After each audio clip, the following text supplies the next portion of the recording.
I've been needing to find a new apartment, which has not been easy with credit as bad as mine. Luckily, I found cosigning.com. They connected me with a cosigner who helped me get my dream apartment for me and my dog. I just paid a small fee and was able to move in fast. Get the cosigner you need for the apartment you want. Check out cosigning.com today.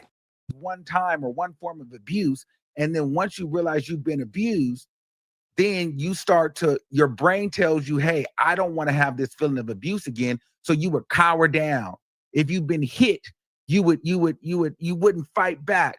You know, these are all trauma responses. And then maybe you would get high off of Xanax and you know, you'd want to release from your body. And Kathy talked about how, you know, she would just kind of be numb and take the Xanax and release from her body. So, and just let the freak off happen because she just wanted to make him happy. That was a form of abuse. Right. And so the lady was breaking this all down. Even Dawn, how Dawn was on the stand, forgetting some of her, you know, forgetting her stories and kind of falling all over the place, having memory loss and, you know, and then being triggered at times. That could have been a form of she could have been traumatized because she was intimidated, emotionally or mentally abused. You know what I mean? Tortured because Diddy thought Diddy gave her 2 different careers and stripped them from her. You know what I mean? Had her in Danity Kane and had her in Dirty Money, stripped her. Maybe had her.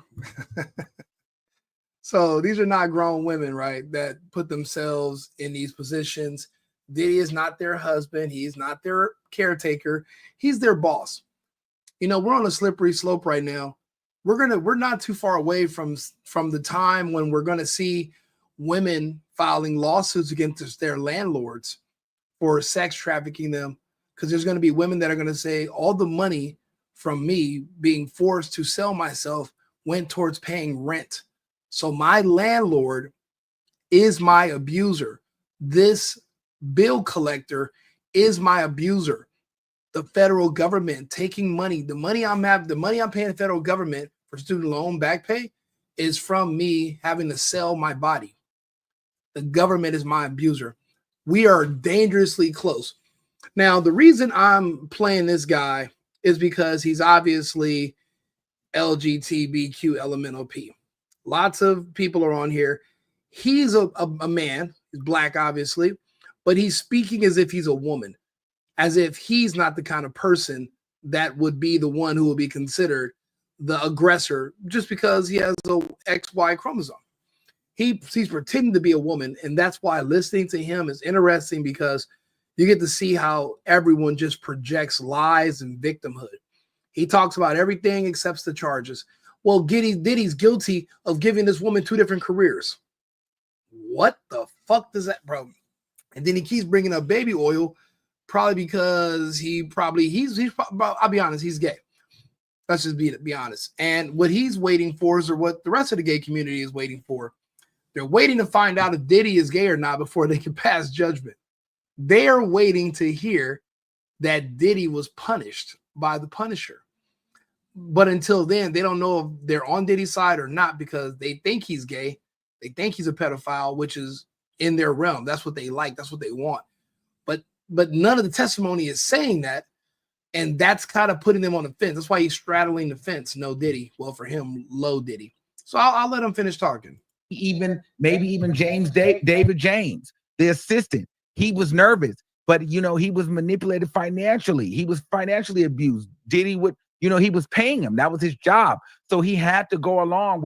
So Diddy's God. He's financially abusing. Basically, nobody has no choice. Diddy is the one source of income for the whole fucking universe. He's your Lord and Savior. You can't go work somewhere else. You can't quit. But how did Cassie get a husband, get married, and leave Diddy and still alive to tell about it if he's God Almighty? How did all these people go find other jobs and other lines of work if Diddy was their only source of income and he can manipulate them? Bro, nobody wants to be accountable for themselves. Hopefully a jury is smarter than this. But all this weak bitch ass, oh, I'm the victim, I'm such a victim. Man, shut the, bro, get out of here. We're riding in the cars with guns, and he was so traumatized by it, he started grabbing up the damn choking up the chef lady. So he's traumatized because he rode in a car with a gun, and he was so traumatized that he choked up a chef. And this is why people don't trust and they ignore this community when they talk about stuff. or then he was doing the ecstasy because he didn't want to piss anybody off. He was afraid. You know, everybody, and even the Punisher, he's traumatized so far that he had to go write a book talking about freezer meat because he talked about how his anxiety was up because, you know, they wanted him to perform a certain kind of. Diddy and Cassie were not his only customers. They're not the only customers. So for you to say that they traumatized, bro, this is a reach. And I think today is the day that because I think they asked Diddy if he was gay and Diddy said no. And I think now this is going to be the gay community now is going to be pushing, saying he should go to jail and yada, yada, because they don't want to, they've been neutral until today, when I guess they found out. They're like, wait a minute. So this guy's not even a pedophile. He's not even gay. He's not one of us. And now they're mad. Way. And if he didn't perform that way, he wouldn't get paid or he wasn't good enough. And so he's traumatized. Now he's getting erectile dysfunction. And so everybody can find themselves in some sort of under the umbrella of abuse. And well, maybe Diddy's also traumatized. He had a woman that he could never satisfy. That's traumatic. Made you feel less than a man, that you got to find other men because you can't seem to fulfill the job. I think Diddy's traumatized too, but nobody wants to talk about that, right? Trauma, which leads into the trafficking, the coercion, and, you know, we can get. There is no trafficking and there is no coercion. Matter of fact, the judge came out earlier today, which nobody's reporting on, and said that he's not seeing the coercion. You being in a relationship with a woman and she's like, well, you know, I'm only going to do this and this because I want to make you happy. That's not coercion. That's called being in a relationship. Do you think I wanted to watch the movie The Notebook or any chick flicks? No. I pretended I did so that I could get laid. Is that traumatic for me because I had to lie about what I'm happy doing, which is watching chick flicks and you know, I don't want to eat ice cream at 4 a.m. It's too much sugar. But if she wants to, guess what I do? I do what she wants to do to keep her happy. Women can do the same. So now typical relationship dynamics are going to be criminalized to the point where anything she did for you in the past can be criminalized. But what about all the money and stuff I spent on her? Can I get that money back and sue her for fraud if we're not together anymore? Because that's what Diddy said when he wanted his money back from Cassie. And her mom sent that 20 grand. And Diddy's nice. He's a nice guy. He actually sent the money back. But he caught her daughter cheating on him after everything he's been doing for her. He couldn't even earn loyalty with good behavior. He couldn't earn it at all. So now even everyone's a victim, even the valet guy, because he had to work in the heat and he's victimized by his boss. You chose to take that job. Hold yourself accountable. Be an adult. So to hear a grown-ass man talk like he's a victim, it's just interesting to see because I don't get to see this in real life because I don't know people from this community. But just to watch them and their rationale and their mindset, it shows you that there's a division in this country. We can't coexist. There's no way we can coexist. Not like this. All the way into the racketeering and all of that stuff. So that was the case that woman, I feel, was making, you know, and the defense, they didn't like that. Okay. And some things that they were talking about. They talk about what are the three main reasons that victims stay in domestic violent relationships. And the lady said it's not just about hitting. What about this is not a domestic violence case? Do people not understand? Is anybody listening to this right now that cannot understand that this is not a domestic violence case? Can anybody beat this into the head of these fucking idiots? This is not a domestic violence charge. This is sex trafficking, prostitution, transportation, and racketeering, not domestic violence. You can't just make up new cases because this is how you're going to end up disappointed when he walks on the charges because he's not guilty of them. Is he guilty of being a toxic boyfriend? They're both guilty of being in a toxic relationship. It's by choice. She has a car. Instead of going to Diddy's house, she could go somewhere else. Obviously, she went to Kid Cudi's house. She went to fucking Alex Fine's house. She can go other places. Why? Bro, Diddy's the victim here, not Cassie at all. It's about emotional abuse and psychological abuse. She said love and attention. creates an instant psychological bond. Love and intention creates an instant psychological bond that makes it hard to leave. Psychological disorders that can create people to become scared and try to find a way to get out. It's not about hitting. It's about the physical and emotional connection. So I think that she was basically saying like, hey, you know, even if you hit a person, it's the love that you get, that you think, well, I want that love back from that person. I want the love back from said person that I was with. You know, now I'm starting to understand why Tyler Perry does so good with the blacks and the gay community. They all mentally live in a Tyler Perry movie. Different ones, different types of Medea, and different ones where Blair Underwood is just beating the dog breaks off of a woman. They mentally all live in a Tyler Perry universe, right? And when they think and they talk and they live, it's kind of like they're in one universe and in the other. That's why it seems like they're only half in reality and they're half in this make-believe universe, which is just insane that they don't live in the real world. Everything is just pretending that there's a victim and then there's a demon or evil man who's bro, no, you're a man too. You're the evil person in this equation. If anything, your new boyfriend's going to say you coerced them and they weren't even gay and you forced them. I mean, think about it. If we allow things to get this far, this country is done. And when I say done, I don't mean, you know, what I mean is that the population is already collapsing. Men no longer feel comfortable or safe marrying women in America, not American women. Men no longer even feel comfortable getting women pregnant and having children in this country. They don't feel comfortable because it's too risky. At any given point in time, you're going to wake up one day and you're going to be the abuser and she's going to be the victim. Any woman you choose. I don't care how much in love you are. When you look at that woman after you listen to me speak, realize and look at her and say to yourself, how am I going to feel eventually when she decides to sue me? Eventually, somebody's going to paint you as the bad guy. And that's why a lot of men are just saying, I'm done. Without babies and without children being born, there is no population. Without a population, there's no social services because there's no taxable income and things fall apart. This man right here is not a part of society because he's gay. He will not be reproducing. He's already taken himself out of the equation. So here he is helping destroy the society that I have to live and reproduce in and making it so that it's less desirable to reproduce and be a part of. He's a part of it. Pushing these narratives where all men are bad and all women are good is fucking ridiculous. And it's the reason why men are now having to relocate to other countries to find wives. This guy is getting listened to by, look at all these comments.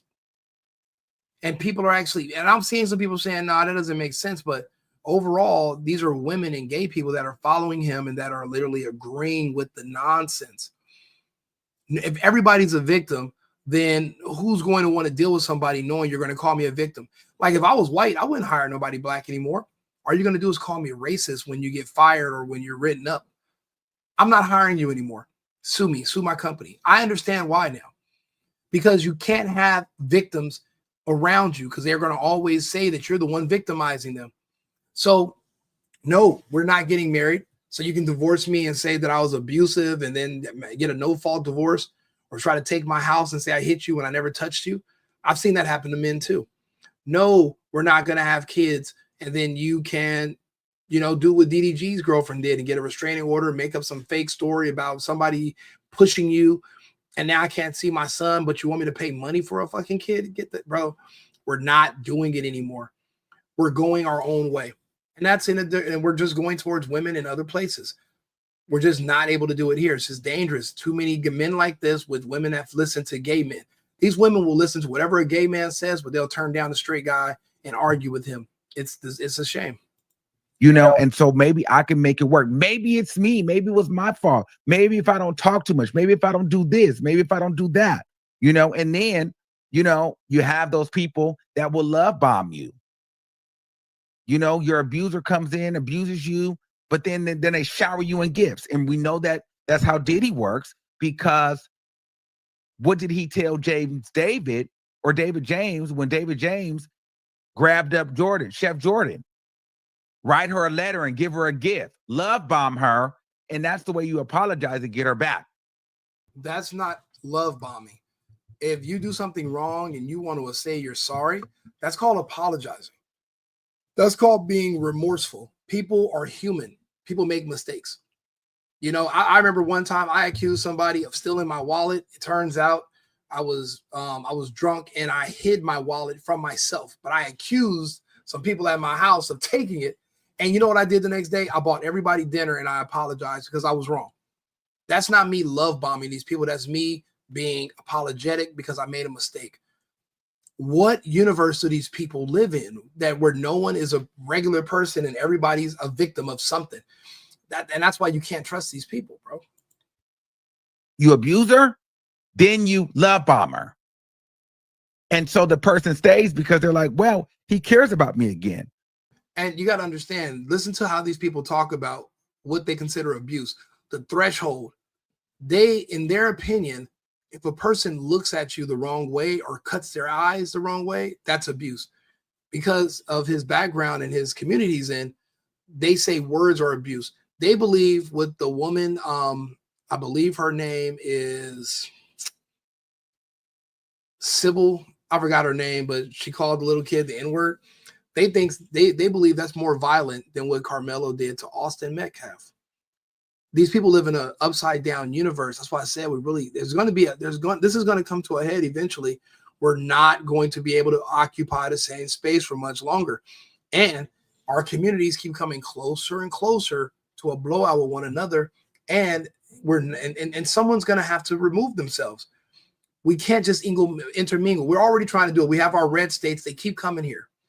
We left California. We said, you guys can have it. Now they're following us to Texas, and to Tennessee, and to Florida. This event is going to come to a head.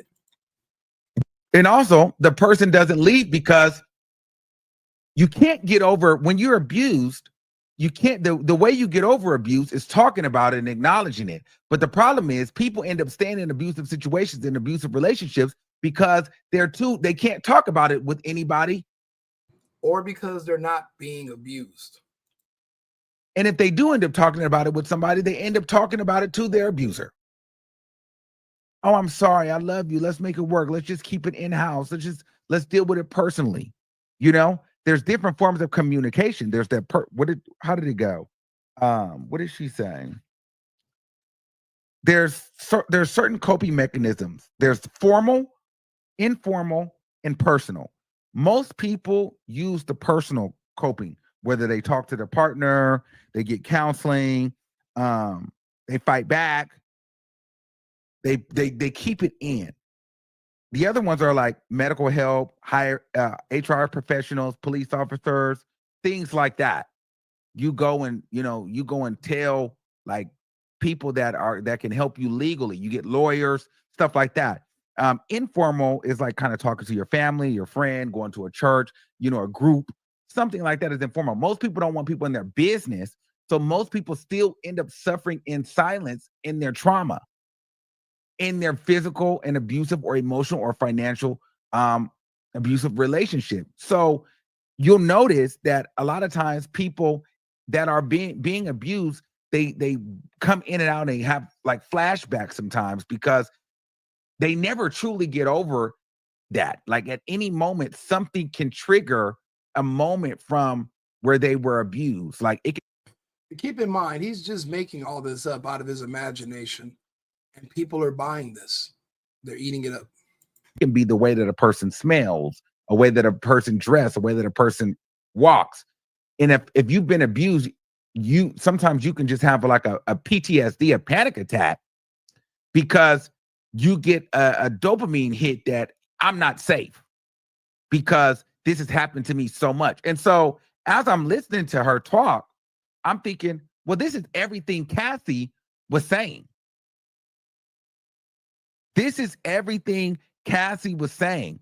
And I could see not only Cassie fitting into these different molds, multiple people probably around him fit into this box.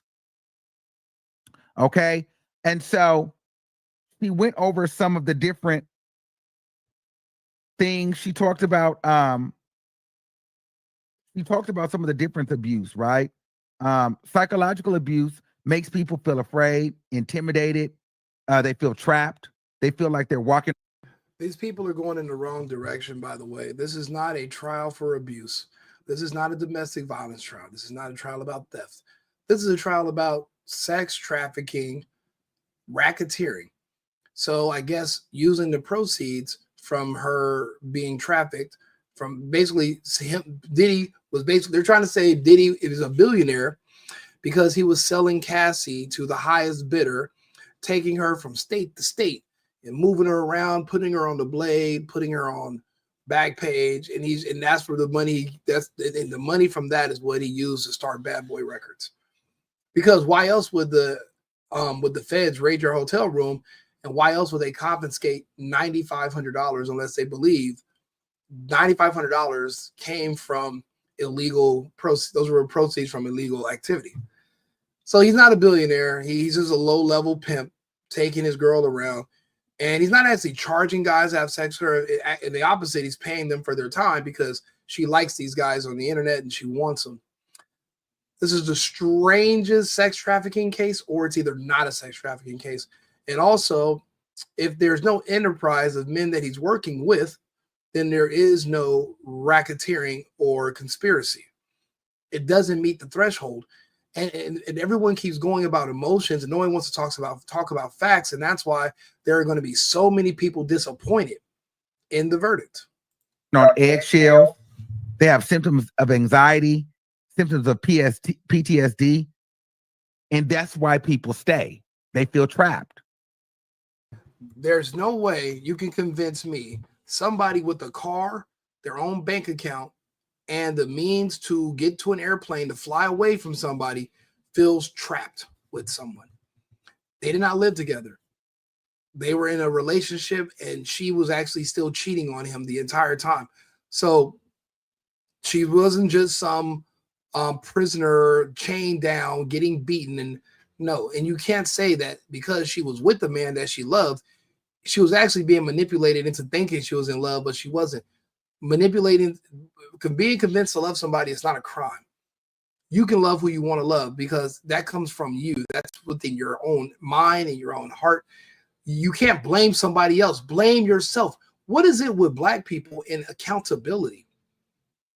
What, this guy is he's not even straight, and he is sitting here. He's also allergic to accountability. Not one thing in his brain is telling him, well, maybe she's not 3 years old and she can decide for herself what she wants to do. Why are you trying to take away this woman's agency? See, I see this as discrimination against women. He has nothing on it. People talk about Tate. This is way worse. You're saying this woman's not even smart enough to decide what she wants to do with her own for JJ. Abominable. They feel like they're walking on eggshells. We know what the sexual abuse is. It's the highest traumatizing situation in the most private because it's private harm. Most people won't tell you when they've been sexually abused because there's a shame that comes with that. I feel like this guy wants to tell us that somebody abused him rectally. Disgusted. They feel humiliated. They don't want to think about it. And they also can't talk about it. So they internalize that. Right? And then there's the emotional abuse. You've been belittled, demeaned, make you feel. Emotional abuse is not a crime. Emotions are fleeting. You can be hungry one minute, then you eat, you're not hungry no more. Same thing goes for love. Emotions are in the cloud. It's not based in reality. It's based in your imagination. But this is crazy. I wish I could see the jurors. I wish I could be in there and watch these people's faces. But, we can't. We just see sketches and all that. But I hope there's not a bunch of liberal woke. I hope there's at least one person who's an actual man who's actually based on earth in the ground and just will say, no, none of this makes any sense. There's no way this is a conviction for trafficking. I haven't seen anybody get trafficked yet or transported for prostitution. Matter of fact, all these people said they showed up on their own. He just had the location. How the hell am I trafficking somebody or transporting anyone? How is this racketeering? I'm by myself. Who else? What kind of enterprise is that where there's no one there? What are you talking about? Low. So you just end up staying, because if you can't talk about what's happening in your relationship, you can't get help because you don't want anybody else to know. So you end up having symptoms of depression. What does help look like when you're in a relationship with somebody who you're cheating on? When you're the one cheating, what kind of help can somebody give you? But that's because you've been so belittled and beat down in your relationship. So she went down into all of these things. And of course, everyone's thinking, well, yeah, this is everything that Cassie clearly has went through. You know what I'm saying? And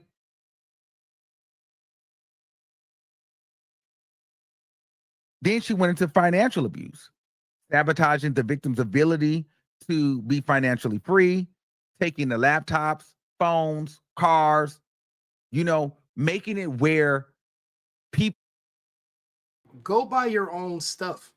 That's not abuse. If he bought it, he can take it back. You can go work. Nobody's financially free. Everyone has to earn. That's the whole purpose of living in this country, unless you live off the government. Brother, you're sitting here talking, you're not financially free. You're on here working right now. We just work for people that pay us. It's still a job.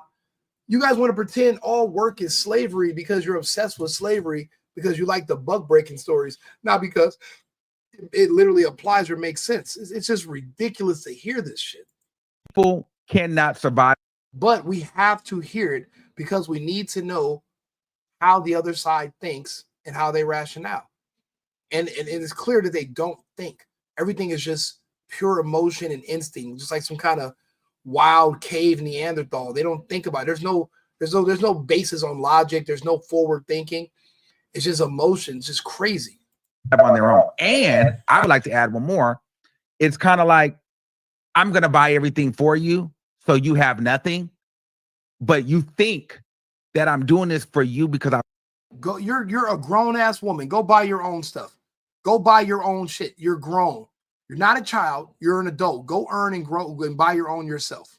I want you to have X, Y, and Z, but I'm only doing this for you because the minute you don't do what I want you to do, I'm going to take it away from you.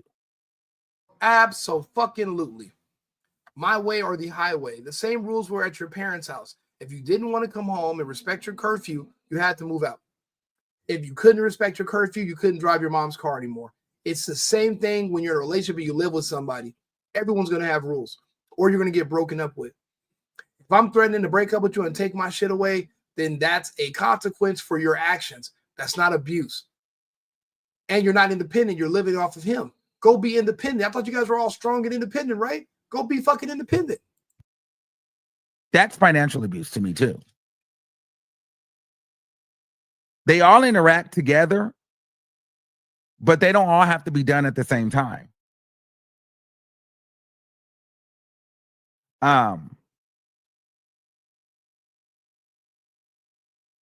any one time, and they basically, what it does is financial abuse keeps you unstable, which keeps the victim with anxiety, and they just stay. So it's that you got to think about it, you guys.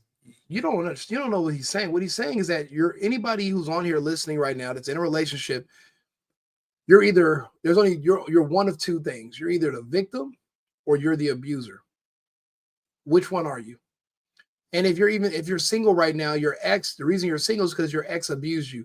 That's what this man is saying. Do you not understand what he means? Everyone's either a victim or an abuser. That's the whole point behind. That's what they're all saying. And that's the thing that has to be refuted. We cannot accept that. Yeah, of you having no stability. So if you've ever been in a situation in a relationship where you just feel like I'm so unstable financially, or I'm always relying on this person, that's a form of financial abuse, according to this woman. Keeping your partner with this uneasy feeling of stability. I thought that was very interesting because I've had people that I know in my life that have been in relationship and they just could never get stable, but it was like their partner never really wanted them to really truly be stable, because then if they got stable, then they might get strong enough to leave. So I thought that was very, very, very interesting.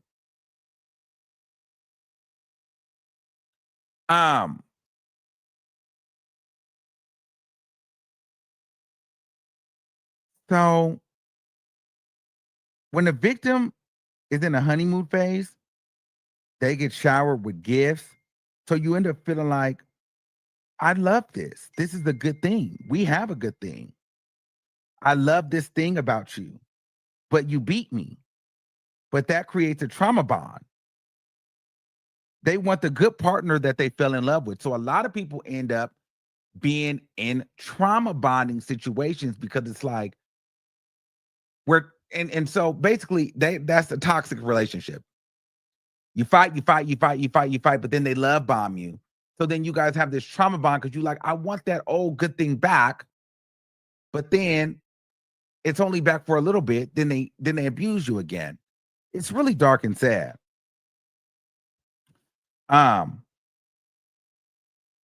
the victim turns to its abuser for support, which keeps them in the loop. Effects of trauma bonds is the person doesn't want to actually leave. Love bombing she talked about love bombing and how, you shower people with gifts to establish trust and bring them back into the relationship web. So you bomb them with a bunch of gifts, give them gifts, and then boom, they're back. They don't want you to leave. Even if you try to leave, they make it very hard for you to leave. Victims often return because the abuse continues. So they just say, I might as well stay. They just end up staying because it don't end, and they just deal with it. Right? So they went into all of that stuff. And they went into like defense, like how do you defend yourself? Like there's passive self-defense where victims, this kind of falls into Cassie. Victims try to protect the ways victims try to protect themselves from being abused. They passive self-defense is like not fighting back, curling up into a ball, throwing a pillow, trying to stay out the way. Active self-defense is fighting back. That usually, mind you, they're talking about when this man and this woman used to get really, really high and drunk and hit on each other over a decade ago. The last time there was a physical altercation between Cassie and Diddy was actually caught on tape. And that was in the year 2015, I believe, at the Intercontinental Hotel. It's 10 years ago. What does that, the statute of limitation on domestic violence and assault is 6 or 7 years. I think it's 7 years is the longest. This is way outside the statute of limitation. Why does any of that matter? When are you going to address racketeering, sex trafficking, transportation of prostitutes? When are you gonna bring that up? Makes the abuse worse, so people don't try to do that as much. And the avoid strategy is not dealing with it, not trying to talk about it, and just ignoring it, which that doesn't work too. They got minimalization, minimizing it, and making it like it didn't happen. Like, what research did you do for you to diagnose that? If you are a clinical psychologist or a forensic psychologist, you have to assess me. Anybody that's went to therapy has been assessed. You have to have an assessment.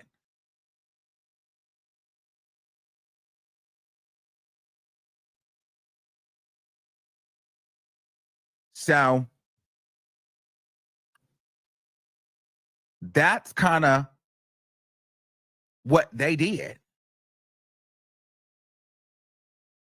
Oh, I didn't even know that comment was up there. That was an accident. So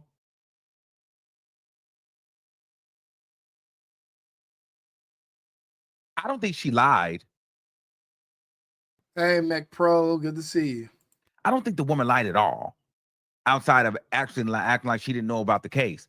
but she's a female domestic violence activist. So she's very heavy in the woman is right, And in this case, she's right.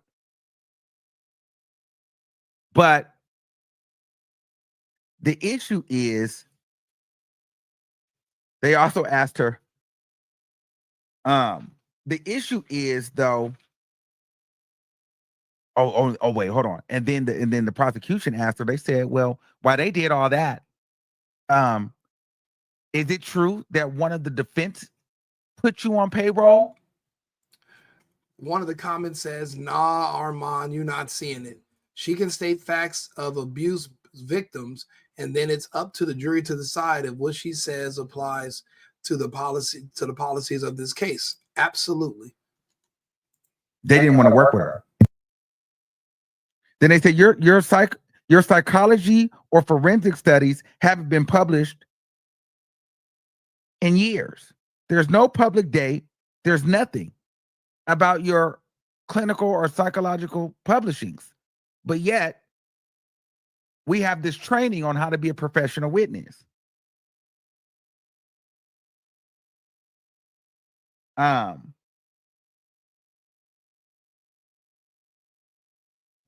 What else did she say that was it was a gag? Hold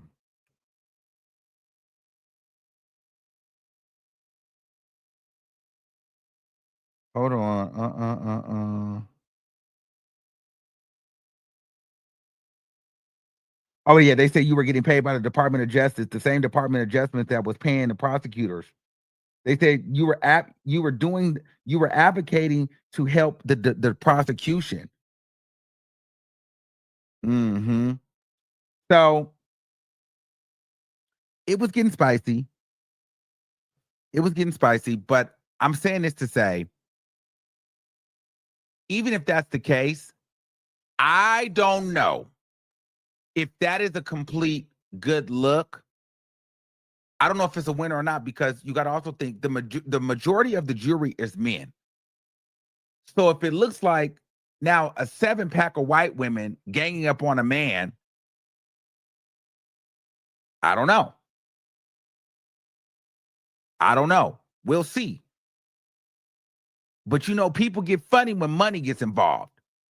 So the defense did a great job of trying to make it seem like, well, girl, this woman is not really, yeah, she was a psychologist. She was a forensic psychologist. She was a, clinical psychologist, but she has now evolved into a witness, a career witness that talks about clinical psychology, which is just a bunch of generalized information that she takes from case to case.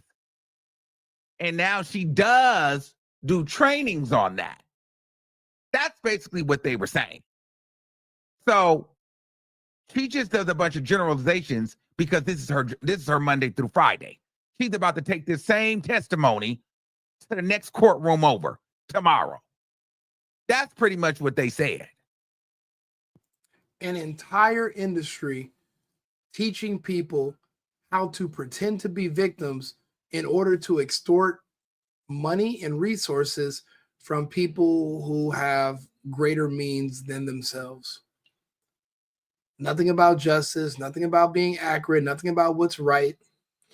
Everything about what it's basically extortion, legalized extortion. And we should all be sick just knowing that there's professions where this is what they do.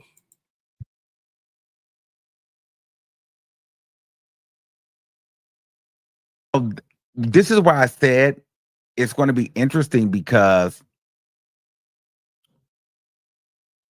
the evidence is the evidence. It's there. The evidence is there. But Diddy's team still finds a way to have you thinking, well, shit. Even if you I know this is wrong. I know they just. What's the evidence? Be more specific. Client, but sometimes they do it so good you be thinking, well, shit, I guess she's right. But in your heart, it's like but see, even when I get like that, but I'm like, I still seen the gash. I still seen the bruises. You don't know who the bruises came from. Everybody don't think like that. You don't know how she got the bruises. You don't know where they came from. There's no proof it was from Diddy. That's all I'm saying. You got a jury of 12 people. Everybody have to think the same thing. So there might be some people like, he's guilty. But then there's going to be some people like, yeah, this was just domestic violence. I don't see coercion here. Cassie's still in love with him. She will take him back. She wanted to do it because she initiated some of the freak offs. Everybody's not going to see, everybody may not see it from she was traumatized. Being traumatized into sex is crazy. As if you're not going to enjoy it also just because you're a woman. So let's make it make sense. Do women not have sexual organs? Do they not feel anything? Is all sex for women laborsome? Women aren't attracted to men. Women don't get turned on or aroused and get into the mood. That's a figment of my imagination. I'm just making up. So all of sex is essentially abuse, and no women want sex, is what this man who pretends to be a woman is stating. So I don't know. That's what I'm saying. Like, I feel like Cassie definitely was coerced. I definitely feel like the prostitution thing is clear.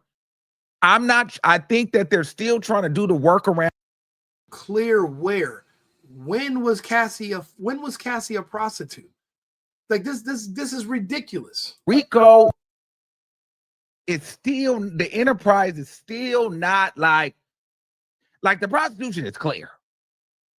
And the coercion is clearer to me. Like, I know with the coercion. It's clear that he coerced her and he didn't care about her like that.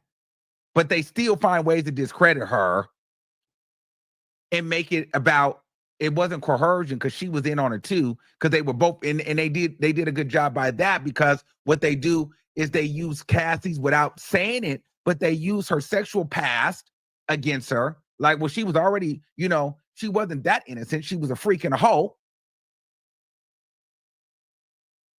She did. Yeah, so are you saying all the other men she used to sleep with prostituted her too? What did Diddy do different than them? Because she was smashing them and cheating on them the way she did Diddy. How was Diddy Diddy was just the one that paid the most money for her lifestyle. Everybody else got to get it for free.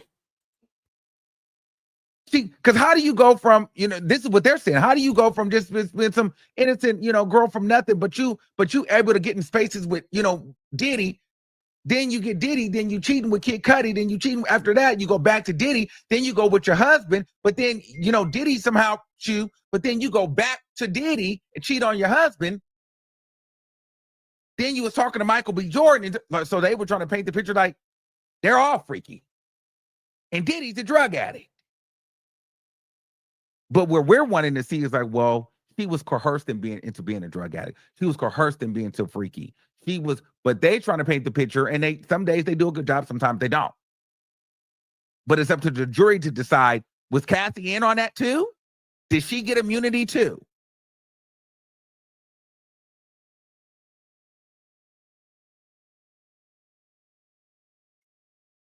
So what they're not going to be able to explain is Cassie's promiscuity. They're not going to be able to explain that, because technically, if sex is what makes her a victim, then that means Michael B. Jordan brutalized her. So did Kid Cudi. So did Drake. And so did all of these men that she paid to have sex with her.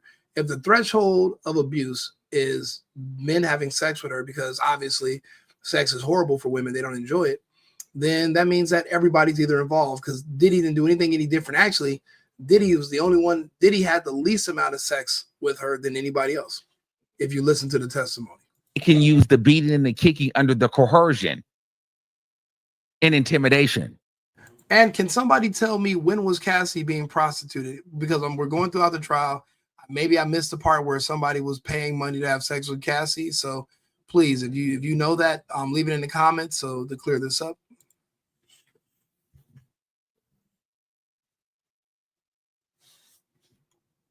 And so that's the part for me where I still feel like he's guilty.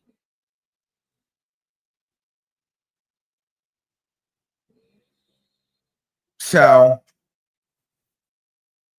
somebody said it's not Cassie versus Diddy. No, it's not Cassie versus Diddy. However, the federal government is using Cassie's storyline for the basis of this investigation in this trial. Cassie is the catalyst and the foundation for this trial. So they have to prove that Cassie was coerced and trafficked through an enterprise led by Sean Combs in order to take him down. Does that make sense? And they will absolutely not be able to do that because that never happened. That's delusions of grandeur and an overactive imagination.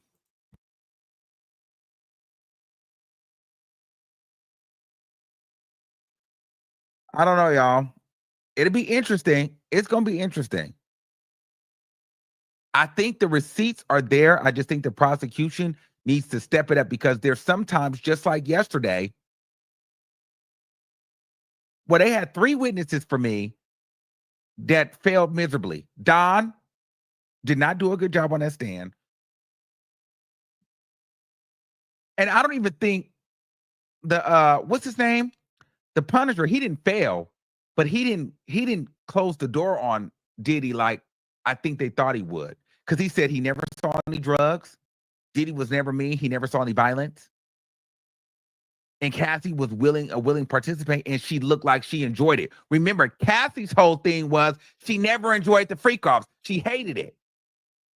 But the last statement that man said is he felt like she enjoyed it because after he came up for air, she had scooted on him like, I want some. So that right there says she enjoyed the freak-off. At least that's what he said. But according to Cassie, she hated every freak-off. If you believe that, I got a bridge.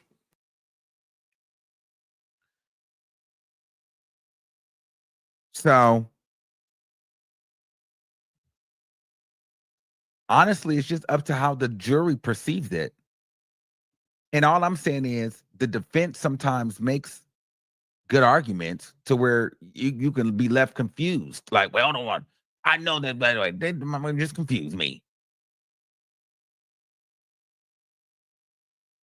They're not shitty lawyers. That's all I'm saying. That is all I'm saying. You don't got to be the best lawyer to point out inconsistencies and to raise doubt in a sex trafficking case where there's no actual body being sex trafficked. You don't have to be a master lawyer or super savvy. Like literally, I mean, I'm not even the best lawyer, but I could have been a great defense and pointed this out. I mean, maybe I should eventually go back to law school. I was going to go, but I decided to do other things, but maybe I should. Fuck. So somebody said, let's see. Everything we heard from the last assistant, this one is saying too. So we're gonna get more into his testimony tomorrow. It's not really no new information. He basically saying he did the same thing that the other guy did. So I can't wait to see how this goes. I can't wait to hear how the Kid Cudi testimony goes because I feel like they're gonna try to grill him on the stand. This could be a make or break moment too. So hopefully Kid Cudi gets up there and does not fumble. No, Diddy wasn't crying in the courtroom today. They want Diddy to be guilty so bad. They don't care about the truth. They don't care about what's right. They don't care. They just want the guy who's not on their side to go down. This is insane.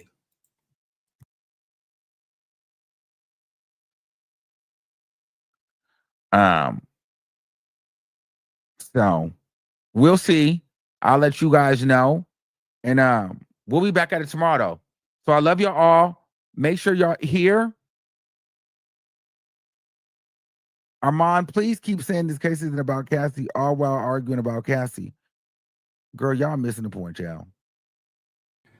And that is an excellent response. You keep talking about Cassie, but you're saying this is this case. He doesn't understand this case isn't about Cassie. In his mind, well, Cassie is their only witness.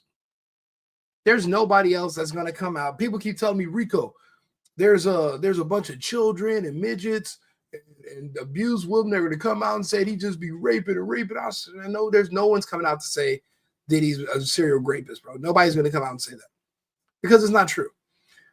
I thought it was true when this all began. I don't believe it's true now. I don't. Evidence isn't there. The testimony is. And everyone's saying the same thing about him. And the last thing they're saying is that he's a serial abuser. But I just had to put this on because listening to the other side of these unpragmatic people who are just making up stuff in their imagination and projecting. Imagine this across the board. When you see these people acting crazy on Twitter every day, they live in a separate universe. They don't live in reality. And that's why there's such a disconnect and why we don't understand them. But you got to listen to them to see what's going on. And if I had to suffer through this, so did you. So we'll see. And we'll talk tomorrow, you all. I love you all. Good night.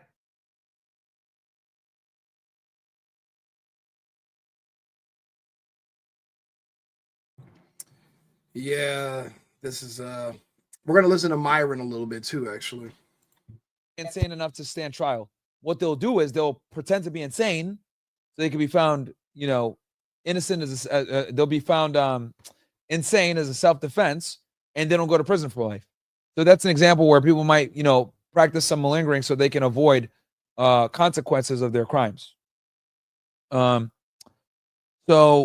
then they brought up that she did a webinar in 2015, and this webinar in 2015 was of much contest. They actually had a couple of sidebars on it, and guys, the sidebar is basically where all the attorneys meet on the side with the judge to discuss it. The defense wanted to bring in her entire webinar in as evidence. The judge didn't want to do it. The prosecution obviously objected to this, and the judge said, well, look, we won't bring the whole thing in, but you can ask her questions about it, and if needed, then you can show parts of it as needed to the jury. So she had this webinar that she did in 2015 with another woman where they taught people how to testify in court. Okay. So the angle they started to show here is like, yo, you're just a professional testifier for the government. Yeah. Right. And they asked her, where does a majority of your come? They said, well, a majority of your income comes from testifying as an expert witness, doesn't it? And she said, no, that's not true. And they're like, well, really? What percentage comes from it then? She was like 60%. And they're like, well, that would mean it's the majority. 60 is higher than 50. And she was like, okay, blah, blah. So that was kind of funny when they caught her there.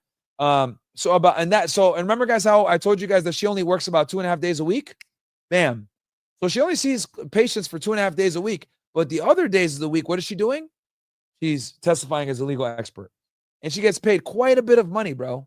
Quite a bit. What do you think she makes off testifying, bro? Of testifying? Yeah. Oh, man. I think when you did it, probably about... There's someone on camera. Maybe, man.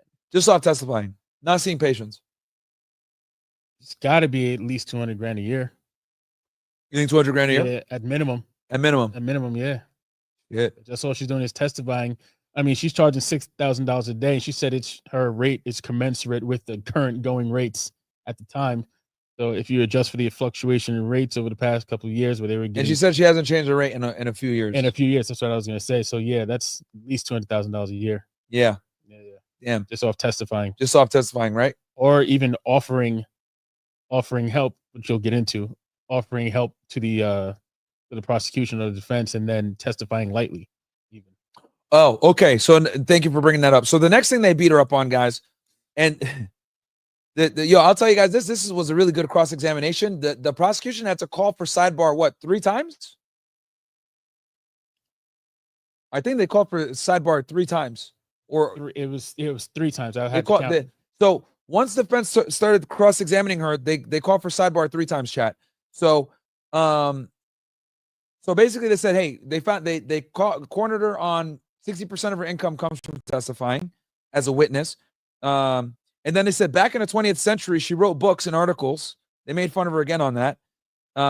She hasn't written an article in 25 years. So she doesn't do scholarly articles anymore, and she does mostly testifying. Can you talk about a bit about that on the scholarly articles and like why that's important in the psychology world or psychiatry world? Yeah. So you need scholarly articles to not only contribute to the world of psychology or psychiatry, but in this case, let's just focus on psychology. But you have to do articles in order to show your competency level, so to speak. And some people do continuing education courses and things like that, but to show competency and for certain certain accomplishments, achievements, and for certain like board certification, things like that. So she was contributing scholarly articles. Here's the thing, though. Some people submit articles just because they have to submit them. Some people submit articles because they're required. Some people submit. And she did a lot when she was doing her PhD. She did it a lot for her PhD. Some people do it to change the world, though. Yeah. You know, so they tried to frame it as she was a world changer, but she was really just submitting these because she had to do it pre dissertation and post dissertation. Yeah, to get her doctorate. Let's see here. And then they retained she's been retained hundreds of times as a subject matter expert. So the defense was asking her how many times you've been retained as an SME. She said hundreds of times. And then this was like a death shot. They said, "You've never come in to testify on the behalf of men." And then she responded, "I don't speak on offenders."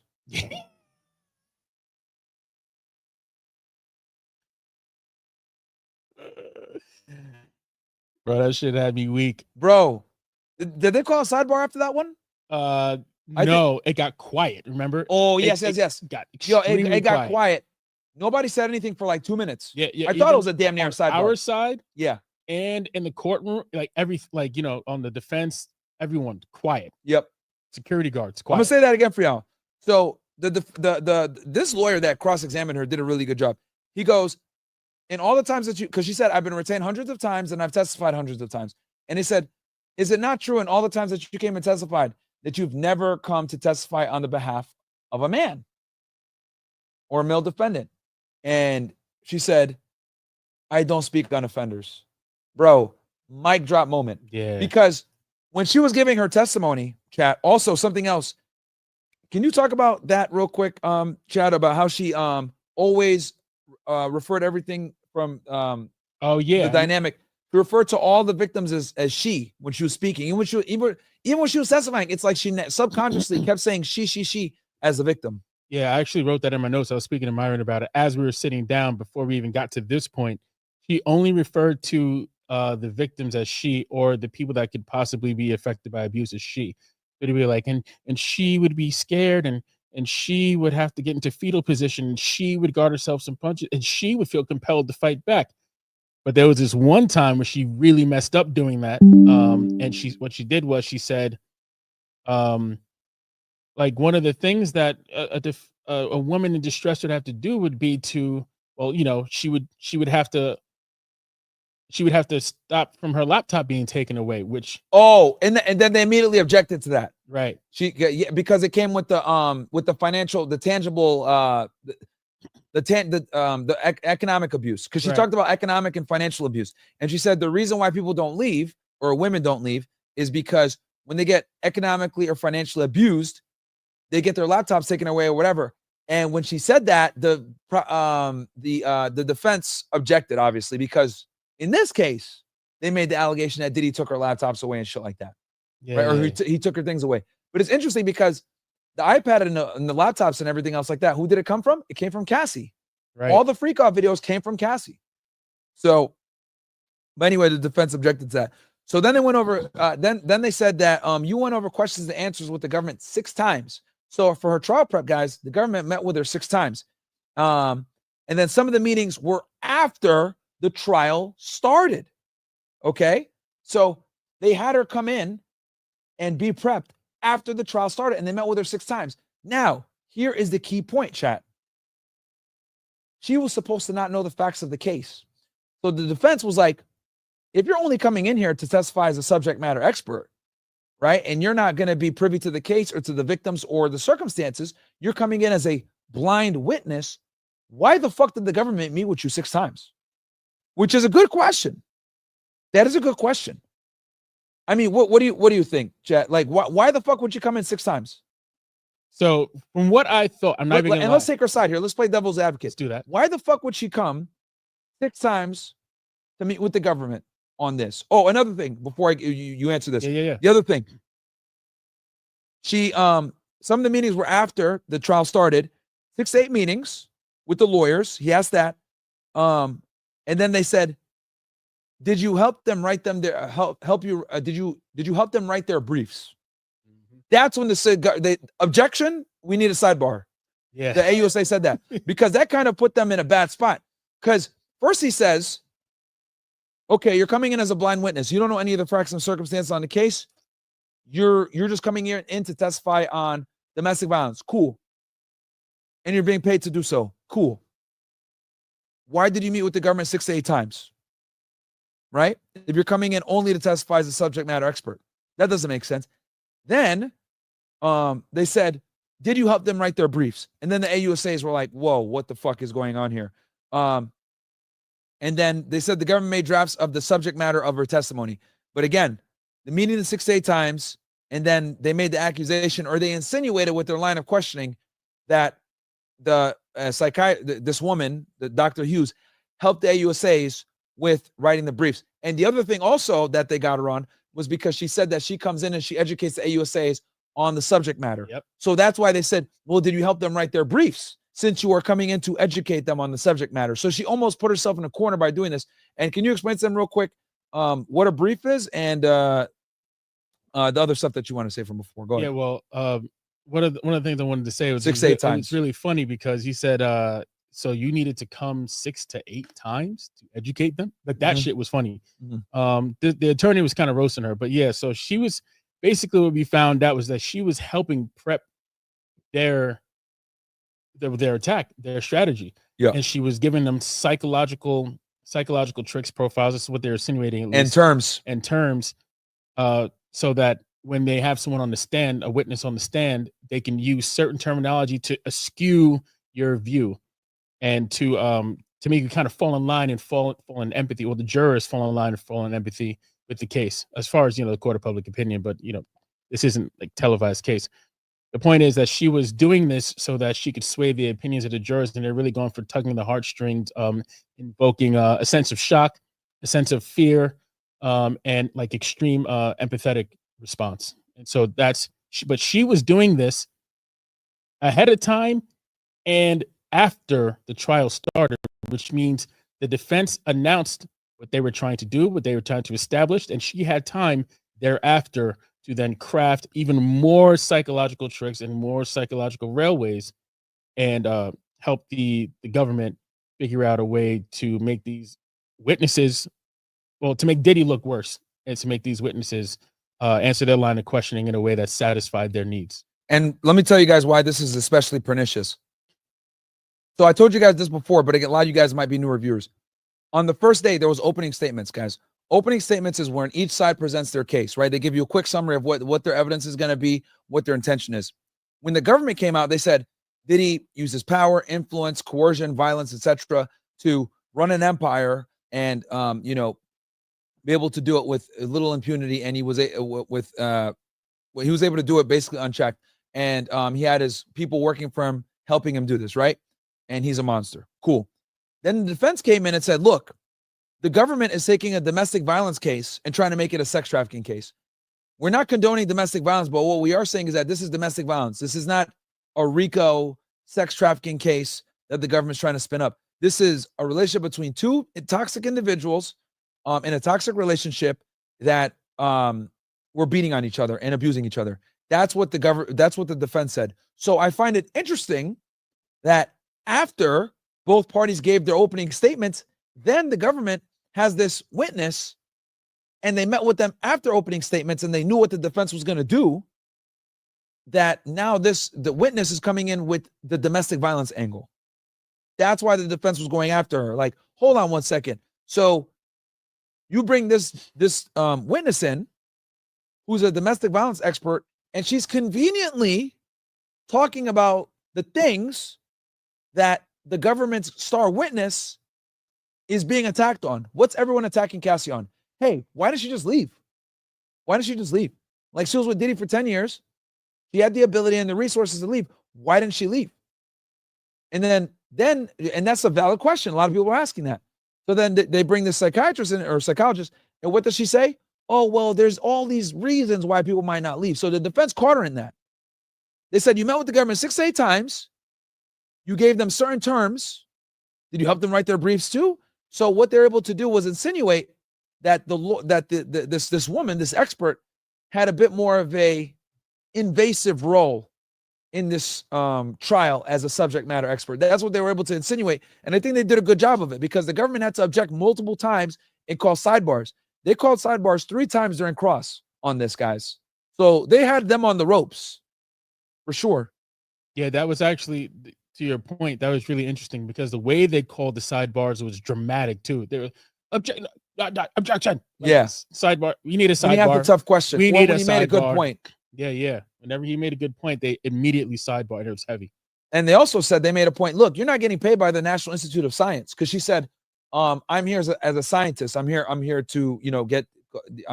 I'm here to testify as an expert and provide scientific facts. And I'm here off of science, right? Yeah. My experience comes from science. And they said, well, who are you being paid by? You're being paid by the Department of Justice. You're not being paid by the Institute of Science. Right. The prosecutors who work for the Department of Justice are the ones that are paying you.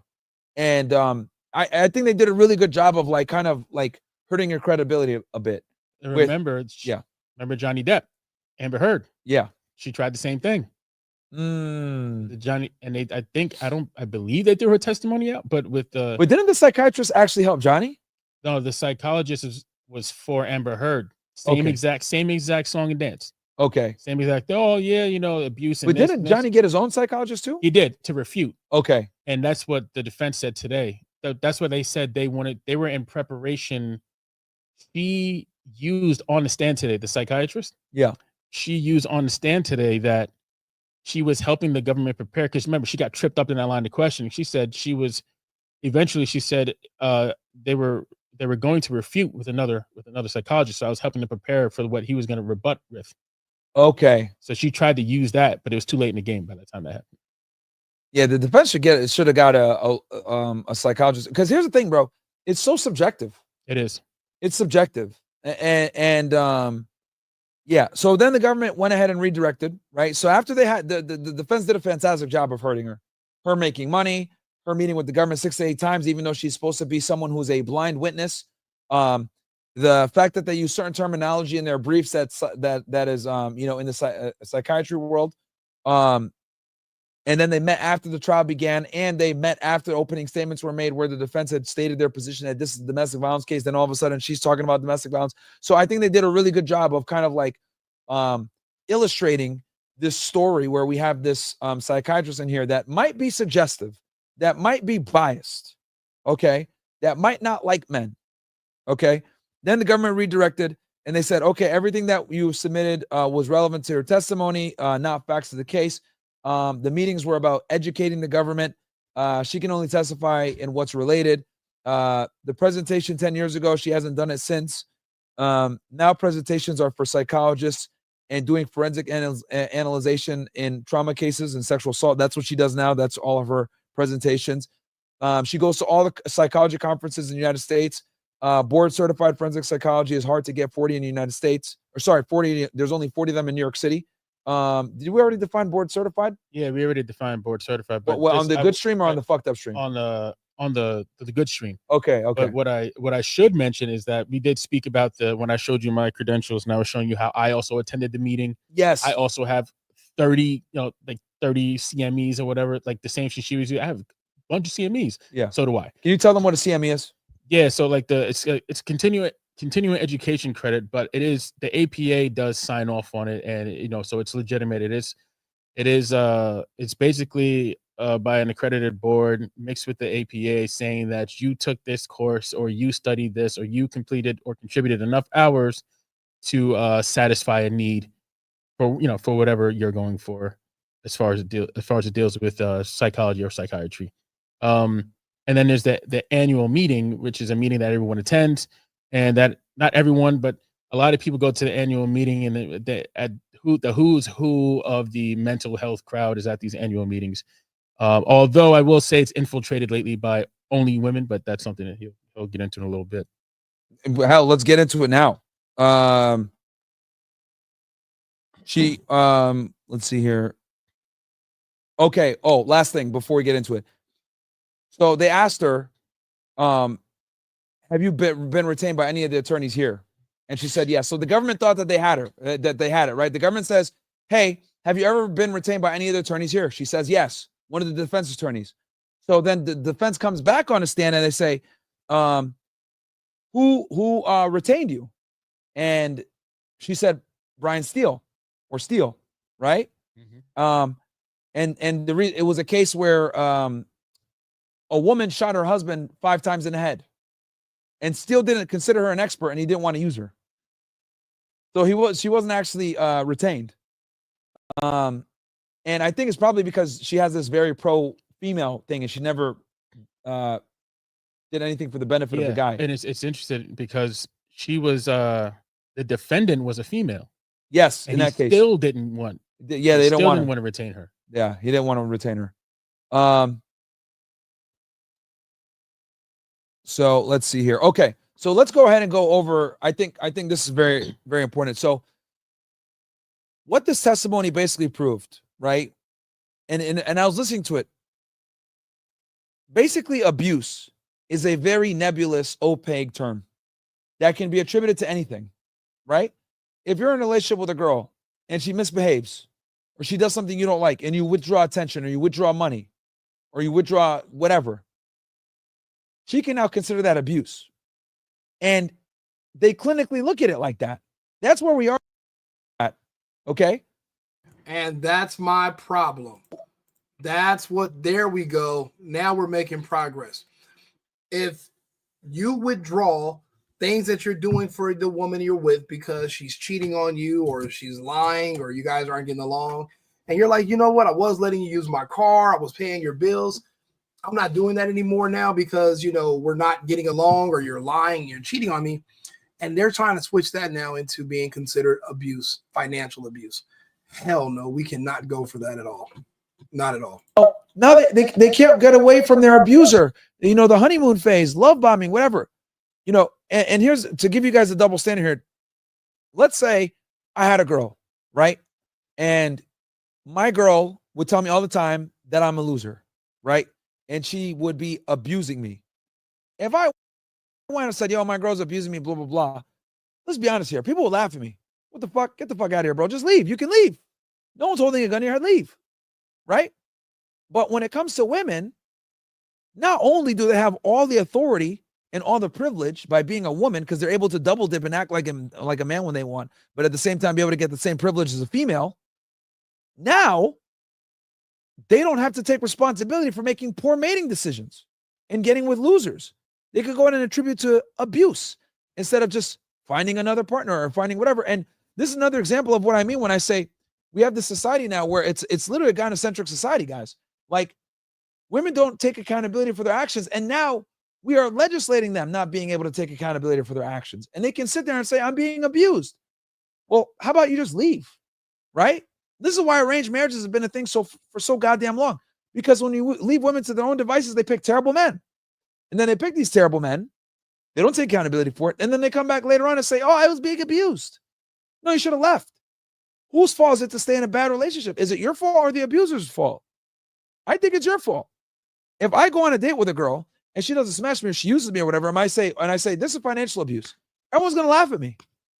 They're going to literally act like, oh, you took her on 10 dates and you didn't smash and you spent $10,000? You're a fucking idiot. Haha, retard. No sympathy. But if a woman's in a relationship with a guy and he treats her poorly, oh my God, you're such a victim. Ridiculous, man. So this is an example of what I mean when I say feminism, guys, has now seeped into psychology and psychiatry. And it scares me because we're going to get into a feels before the reals world very soon if we're not already in it. Yeah, take it away, man. I know you could talk about this a lot more. Can you define for them real quick the difference between psychiatry versus psychology, and then how from you being going to these board meetings and seeing everything that you've seen, how feminism has seeped into this world? Yeah, I mean, so pretty much what you're dealing with. So psychology does not require any residency. or it doesn't require you to become a doctor-induced psychiatric residency. Psychiatric residency is required for you to become a psychiatrist. And generally speaking, psychiatrists give out, they're associated more. Those are the people you see that, oh, I went to the shrink and I got medication. That's a psychiatrist. That's what that's associated with. Psychologist, I hate to say it like this, is more of a, unless they are producing papers and producing changes that result in a shift in the way that things are perceived, or they're participating in adjusting the DSM as it pertains to scientific phenomena and the changes in scientific phenomena. They're basically glorified therapists. I hate to say it like that. Psychologists are glorified therapists, Yes, basically. psychologists. Hey guys, like the video. We're giving you a lot of sauce. I got someone here that's, you know, that's in this world just for you guys. This is like the perfect episode. Keep going, bro. Keep going. Yeah, of course. Yeah. So that's the difference. What's happened is we now have people who are able to become psychologists who have zero brain power, zero knowledge, zero actual interest. See, what happens is this. We used to have people who cared about science in the brain, namely men. I hate saying it like that, but that's what it was. So they wanted to drive life-changing things. They wanted to drive changes, and they wanted to understand the brain. Now, I'm not taking it all the way back to Sigmund Freud. He was a psychopath, but you know, after that, there were a good amount of people who had a good amount of experiments and contributions that tried to influence how psychology could affect the world. Now, it is a flawed science. I will say that it's a flawed science because, like, as my boy Evan frequently brings up, that it can't be replicated, really. So it's hard to replicate psychological science, and things change way too much. There's fluctuation, like depression. Depression one day is real, then depression the next day is not real. The depression, well, these pills are a placebo, but then these pills work. But now we have new studies and new verifiable studies that are coming out in an alarming rate saying that selective serotonin reuptake inhibitors, basically antidepressants, don't really work because they don't really do anything for your serotonin levels. It's absolute madness what this field has turned into. Now it is turned real into quick that. before you tell them about that. what the madness of this field. Please give them your educational background and what it is, because some of these people I could see in the chat, they're like wondering, like, who's this guy? What's his background? And I think that some of them missed it from the before. Just real quick, Chad, give them your educational background. Oh yeah, I know you don't like to brag about it, but just real quick. Yeah, so I went to Harvard. I'll say that's great. I went there, but my background is in psychology, and I studying psychology, things like that. And I will say I did IT for most of my life, and then I got interested in psychology afterwards. But and I'm on the American Psychiatric Association, District 32, Massachusetts branch, the Massachusetts district of the APA. And I'm part of various caucuses, multiple caucuses, and I actually do. And what's a caucus? A caucus is, it's almost like the division that she was talking about in the American Psychological Association. Like how they have divisions, the APA Division 1, 2, and 3, and the American Psychiatric Association. There are caucuses that you can join that are similar to those. Yeah, you bitch ass niggas in the chat. Yeah, he's a Harvard grad. Yeah. You think he's just here just yapping? Like, there's a reason he's here, man. Sorry, bro. Keep going. Keep going. Even Just if it wasn't Harvard, I'm smarter than most of you niggas anyway. So the whole thing is so yeah, that's my background. But yeah. Oh, you were talking about the caucuses. You're a member of the APA. Yeah. So you go to these meetings. I do go to. You go to these meetings. Yeah. What is the breakdown there? So basically, when you go Like, to of men and women, when you go, well, nowadays the breakdown is kind of crazy. You see a lot more women than you do men. Yeah. The APA meetings are they're scheduled in such a way that there's a topic, and every year you go, it's based around that topic. Yeah. So like I forgot what it was last year, but let's just say it's the ethno-psychopharmacological influences on impoverished communities. Yeah, like some bullshit like that. They'll use some strong name like that. Basically, they go there and they virtue signal a lot, and they go, "Hey, well, you know, the black people need help, and the girls need help because they're getting beat a lot, and all these misogynists is Myron. There's this guy Myron. You heard of Myron? Like, yeah, do shit like that, and then everyone sniffs each or other's they'll take the victim narrative. Just so y'all know, yeah. he's based on the race thing. By the way, this is not a DEI guy. He's yeah, no, far from it. He's racist just like me. Yeah, I don't know if racist. I should be saying that out loud. Yeah, no, I'm pretty racist. But Yeah, everyone knows. We make fun of niggas, bro. Yeah, basically So, all the time. So yeah. basically, that's what's going on. And then after the ass sniffing and everything happens, you then get to actually meet people. Some people who actually want to do the work and forward the science. Some people who just want to hear themselves talk. Some people who are just trying to get up, politically in within the reins of the APA. But yeah, so it's essentially it's really heavily influenced by women now. You have women who think that they're interested in the field, but they're not really interested in the field. What they're interested in is it's like, oh my God, it's so cool. I get to learn my fucking emotions, like shit like that. And then they go there, they realize, oh shit, I don't really get to learn about my emotions. And then they end up being a therapist or they end up being a psychologist because it's too hard to be a psychiatrist because you have to do extra work. And by the time they graduate, they can become a psychologist. You can become a forensic psychologist with minimal work, like easy bachelor's, and then you don't have to even have your bachelor's in anything medical related. You can just take your master's in forensic psychology, and then that's it.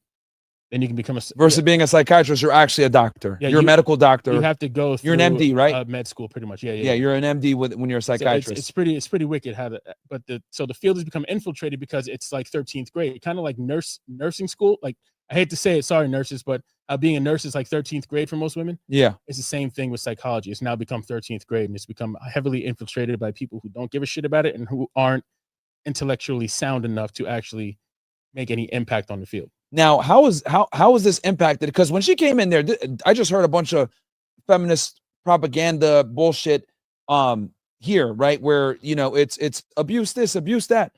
And, you know, it's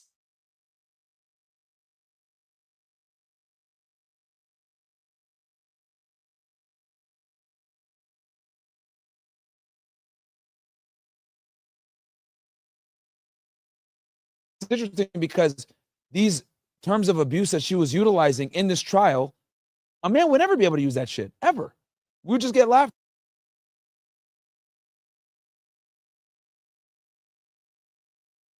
at. Like, what do you mean you can't leave? You're being economically abused? Get the fuck out of here. So how have you seen like the trajectory of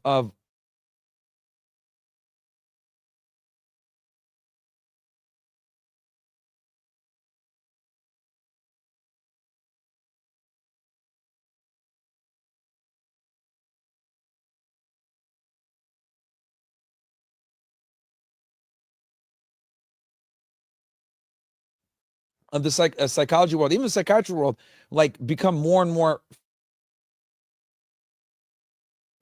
I guess they're having some technical difficulties here with Myron. They're at a different studio right now, but you know, this is important. So I'm glad we're tuning in and watching it. So just give them a second. I'm sure they're gonna fix the issues. Feminist centric and you know, kind of, you know, appeal more to female emotion versus facts. Well, now it's appealing to female emotion because everything has to be about how the woman is feeling and how they can get empathy across. So, something going on over there? What are? Hold on. We're getting a Mossad attack, bro. Bro, as soon as we start fucking cooking, what do? They we get on this topic and the nigga, bro.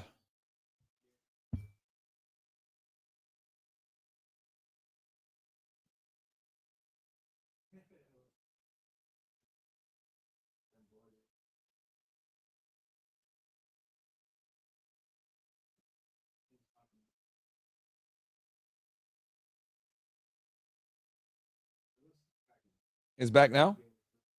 All right. I'm checking YouTube right now, see if it's back. I'll cut this part out as well when I edit. That's about 116.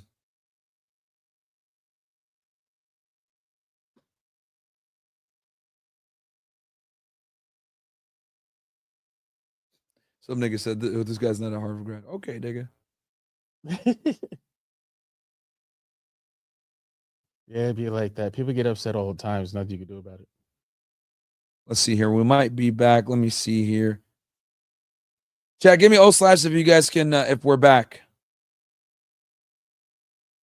Give me O/ if we're back, guys.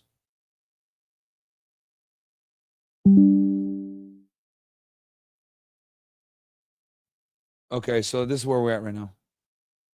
Yeah, I see. It should be you on the screen. Yeah. It's I said the Mossad attack. They're there. It says we're back now. Yeah, people saying you're back. Okay. Yeah, that attack was wild. All right. God damn, man. As soon as we start cooking about this shit, bro. All right. So 34 minutes and 116. That's where I'll have to like clean it up. All right. Go ahead, bro. All right, so yeah. You were on you're talking about it being infiltrated, 13th grade. Shit. Yeah, I was talking about it being infiltrated. Basically, I was saying like that women don't have. Oh yeah, feels versus feelings. You're Yeah, talking about feelings. Yeah. So the reason the field is kind of is scarred and marred and torn to shit right now is because they're taking the most malleable of people and introducing them to the psychological fields. Okay. And because they're doing that, they're able to sway the opinion of other people, namely women, because women are easily persuaded, you know, with opinions and stuff like that. So like, let me clean this up. So they're taking women who come out from high school saying, hey, you should be a psychologist. It's a great job, whatever. Those women are extremely malleable when they come out because they want a job that's going to pay a lot and what they think is going to pay a lot, but they're going to be affecting lives, but they're also going to get smarter. And they think because they're a psychologist or a therapist that they're going to understand men and be able to counter what men say, things of that nature. Yeah. And then these women get into the field, but they don't actually care.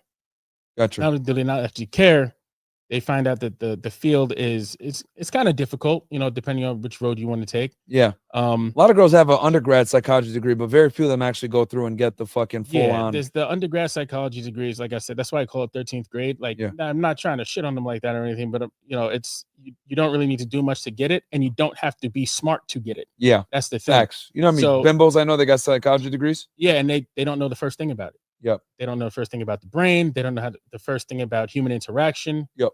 So, it being oversaturated with women now, it was always heavily saturated by women. Let's just get that straight. It's always been more of a female field, but there was a lot of how do you say? There was a lot of heavy male influence involved to keep it within bounds. Okay. But now the bounds are gone. So let me ask you this.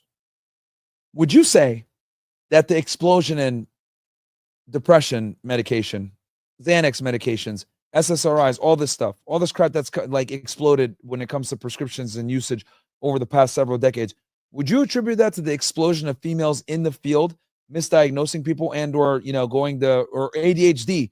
I remember growing up as a kid, we would just tell niggas they're stupid or they're retarded. Yeah. Like, bro, well, you're just a dumbass.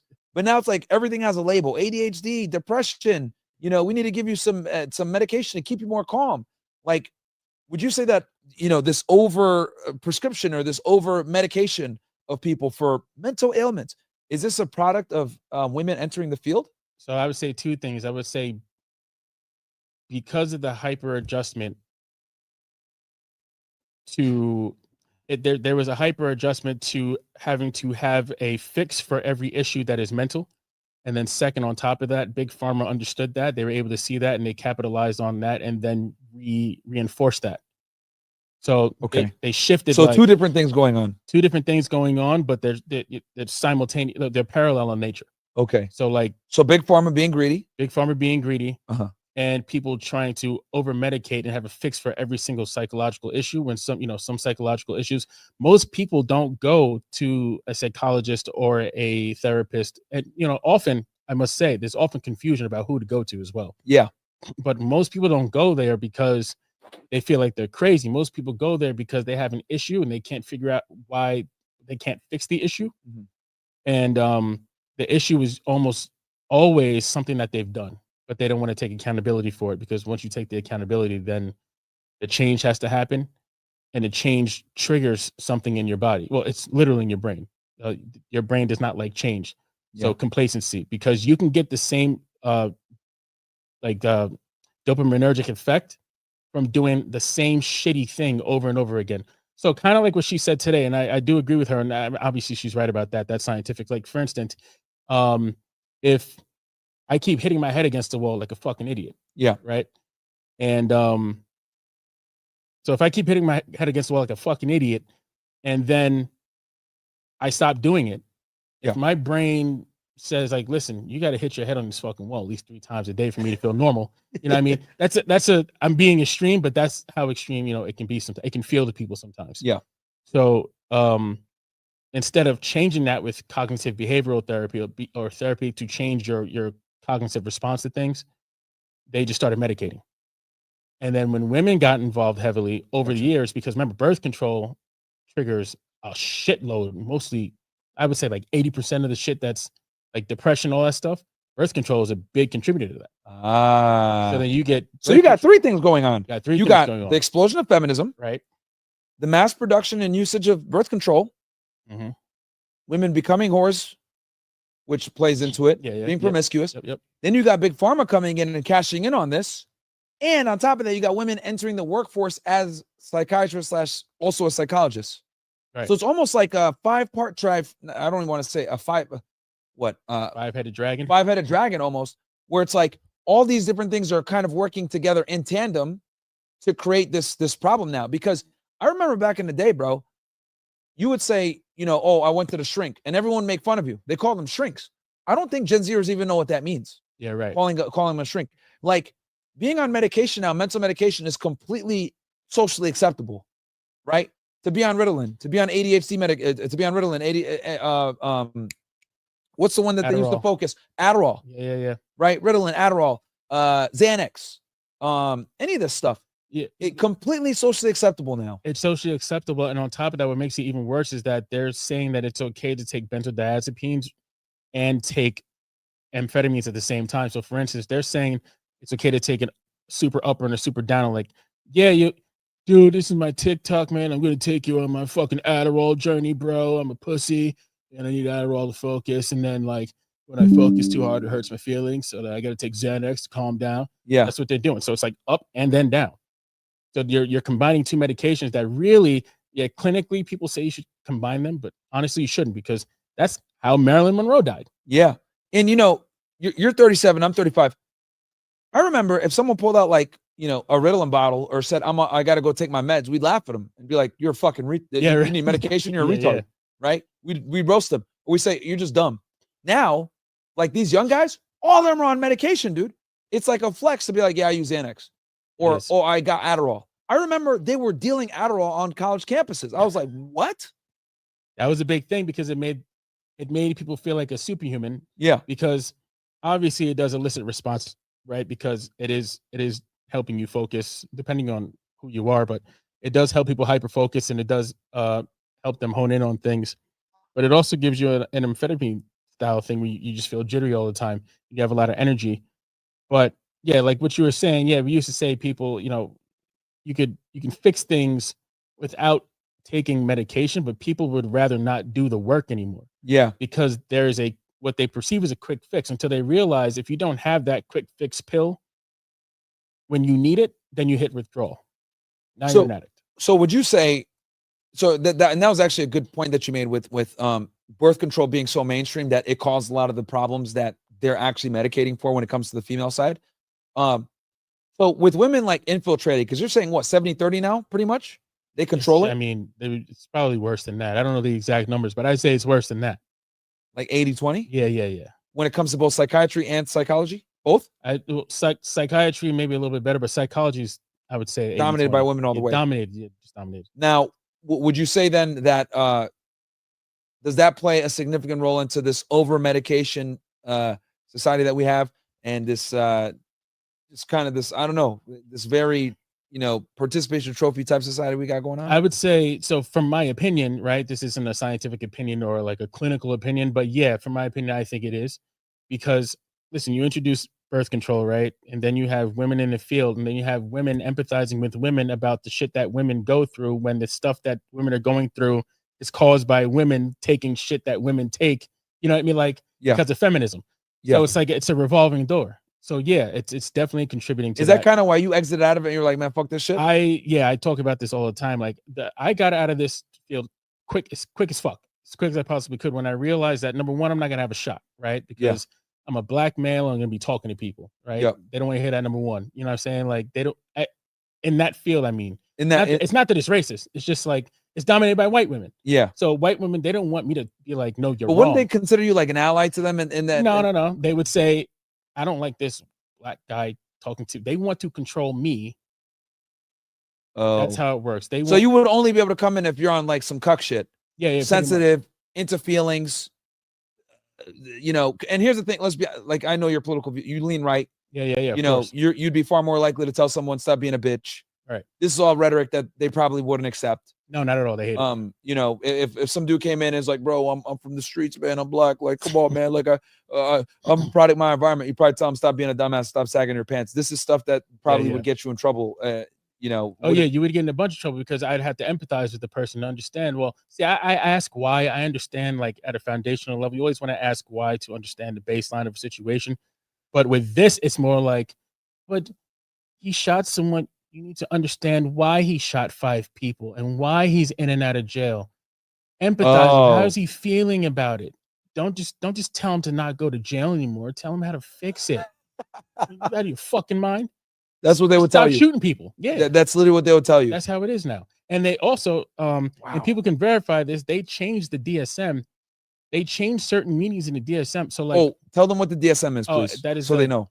The diagnostic manual. That's the diagnostic manual for basically psychology and psychiatry. It's just basically the entire diagnostic manual. It's like the fucking cookbook of mental problems, right? It's the Bible for them. It's like the Pokedex. Yeah, it's the Pokedex. It's literally the Pokedex of mental problems, right? Perfect example. Yeah, exactly what it is. And in that manual, they actually changed the word. It used to be manic depressive, right? Yeah. Now they changed that to bipolar. What it used to be Asperger's. Now that's all grouped under autism. You know what I mean? So like those are just light examples, but they've changed things in order to make it more palatable for this femme-centric generation. Gotcha. Yeah. So, wow, I didn't even realize that. So they've like adjusted names and stuff, so it's not as offensive. Yeah. And then you'll hear arguments, of course. Like you're gonna hear arguments from plenty of female. I'm in psychology, and I did that. You can hear all these arguments like, "Oh, we did it because." You know, who's in charge of like the definitions and stuff? Is it the psychology world or psychiatry world? So there's a bunch of contributions that come. Usually, you're invited as well, but there's a bunch of contributions that come from a bunch of different places, and then people review it. It's like a long, slightly arduous process, but a lot of the stuff is carried over from way back. You know what I mean? So not much changes every time. We're on the DSM-5, I believe, currently. The last time I was involved with the field was DSM-5, but everyone was basing their knowledge or their diagnostic knowledge off of the DSM-4 because the DSM-4 held less controversial opinions and changes. Okay. Yeah. So I was at the 5, but now I was at the 5 and everyone was using the 4. Because when the 5 came out, that's when all the, I guess you can call it DEI stuff started happening. Gotcha. So that's when it became more femme-centric and things like that. The DE5. So would you say that the DSM-5 was literally like that was the turning point? I think that was as far as the DSM, yeah, I would say that was the beginning of it. Okay. And then, I haven't been around. What are they at now? It should be still on the 5. They might be working on a 6, but they should still be on the 5. They don't release like every year. It's not like Madden, unfortunately. Okay, gotcha. Yeah, it's like every couple of years they release it, update a Pokedex. Yeah, people have to get together, decide on things, decide on certain definitions, change. Who's in charge of that? Who runs that? There's a governing board. Okay. And then is that board run by women? That I don't know anymore. Okay. I have no idea what it's run by. Man, watching her testify made me really worried because, dude, we're getting into a place now where anything you do as a guy that your girl doesn't like can be deemed as abuse. I think that's where we're headed, dude. I genuinely believe, like, let's say your girl misbehaves, does some fuck shit. You stop talking to her for like a day or two. They can consider that isolation abuse. Yeah. Or she talks shit to you, doesn't do what she's supposed to do. You don't give her you don't give her money. Hey, you fucked up. You made a mistake. I'm not giving you money. Yeah, it's financial abuse. And what they play on is semantics and ambiguity. Yeah.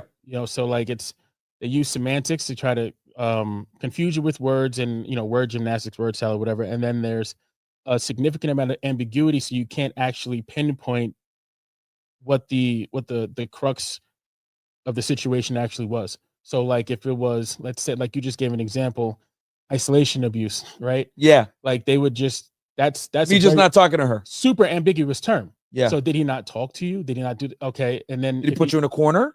right? They put you in a closet and say, stay there. And if he did that, did he do it because he thought you were going to hurt yourself, or you're not going to admit that? You know what I mean? So like, good point. Yeah, right.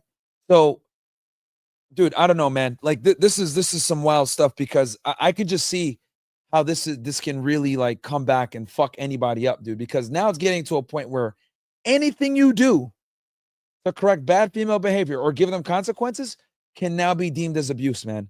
That's where we're going. And I think as women continue to infiltrate and dominate both psychology and psychiatry, well, I think look, toxic masculinity. There you go. Yeah. Like that I forgot about that. Like that's a whole thing that came from who brought that term out? That's from the female side of the psychiatry world. Yeah, Or? Toxic masculinity was a term coined by a man, actually. Okay, It's not even like a real deal psychologist or scientist. And then that's similar to emotional intelligence. oh my god, I hate that term. Emotional intelligence is also coined by a man who was playing on the proclivity of women to fall in line with like tribalistic nature. So like if you say his emotional intelligence is on bad, camera, bro, so you can see you. oh yeah, so like his emotional intelligence is bad, right? It's his fault because he's not emotionally intelligent enough. He's not emotionally intelligent.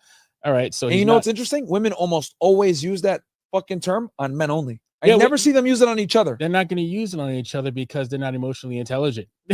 By their own standards, they wouldn't be considered emotionally intelligent. And none So of them you can have ever to use it. define it. I don't even, to this day, I still don't know what the fuck that word means. It's not a real definition. It's not a fake. clinical word, It's right? made up. I think I could swear on everything. It was in the newspaper or a magazine. This dude made it up, and it just caught.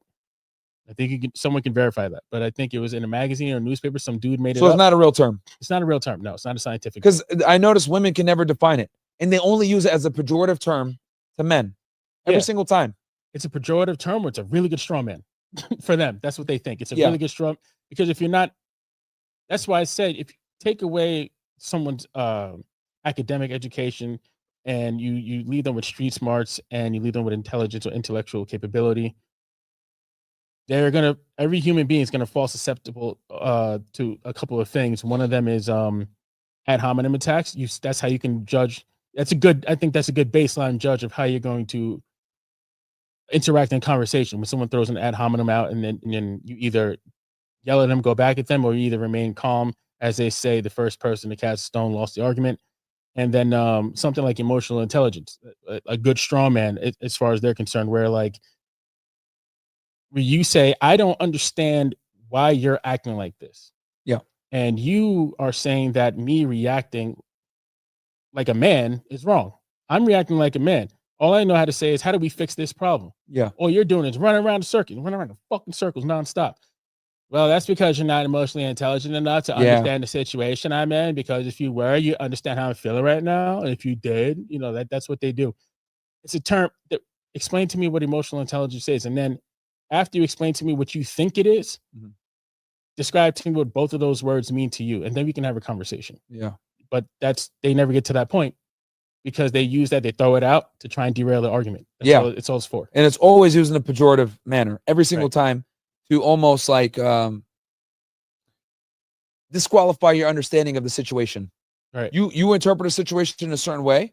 You might, and honestly, a lot of times you interpret it from an objective manner, right? For example, she goes late to work all the time and they fire her. Well, you were going late to work all the time, and they warned you twice. You showed up late. Hey, you fucked up. Well, you're not emotionally intelligent. You don't get it that they used to abuse me and all this other stuff. So I would show up late because and they go into all this other shit. But you're making an objective and rational conclusion from her behavior. And because you don't look at the emotional side as much, she says you're not emotionally intelligent. Right. Like that's how women look at it. Like you don't understand my feelings when said event occurred. That doesn't matter though. At the end of the day, it doesn't. And my thing is, okay, so you're saying this is called emotional intelligence, right? So there should be some sort of intelligence quotient, right? So give me the emotional intelligence version of an IQ test. Exactly. Where can you find that? Exactly. You can't, because it's not measured. There's no way to measure emotional. Completely subjective. Right. And the other thing, another stupid ass term they use, verbal violence. Have you heard that one? I heard a girl, you actually use that on the show. Like, what are these fucking nonsense? Like, you heard that one? TikTok. It's TikTok. These are TikTok definitions. You know what I mean? Like, you're verbally violent. You're toxic masculinity. the whole inception of toxic masculinity was simply the fact that men acted like men and women were tired of men acting like men. But as women got more of a stronghold in different fields, Yeah. now it became okay to say, okay, well, this is toxic behavior. Yep. You guys should be more emotional. You guys should, basically they're saying you guys should be more like us. Yeah. Yeah. And if you're not more like us, then you're not emotionally intelligent, and you're also toxically masculine, and we can't really listen to you. We don't have to listen to you, and we can say that you're hurting us in any type of way, shape, or form, which brings it all home to exactly what you're talking about. It makes it extremely dangerous. The precedent that was sent with the testimony from this lady. Yeah. Today. Because now it's like anything that you do to a girl that she doesn't like can be labeled as abuse, man. Anything. Like anything. Because it's subjective and open to her interpretation. And let's say she's not fucking all there. Not all the marbles are there. Like the economic abuse thing to me was really, really hilarious, right? So she was talking about the economic abuse. I know we talked about the laptop thing. Yeah. But let's talk in a broad spectrum manner. So you're saying a woman, let's just use male or female. Let's say the woman is the one being economically abused here. So there's economic abuse taking place, right? Mm-hmm. If this woman is feeling that she's economically abused, that means she's living a traditional lifestyle, right? Because that would mean that the man is taking care of everything. Yeah.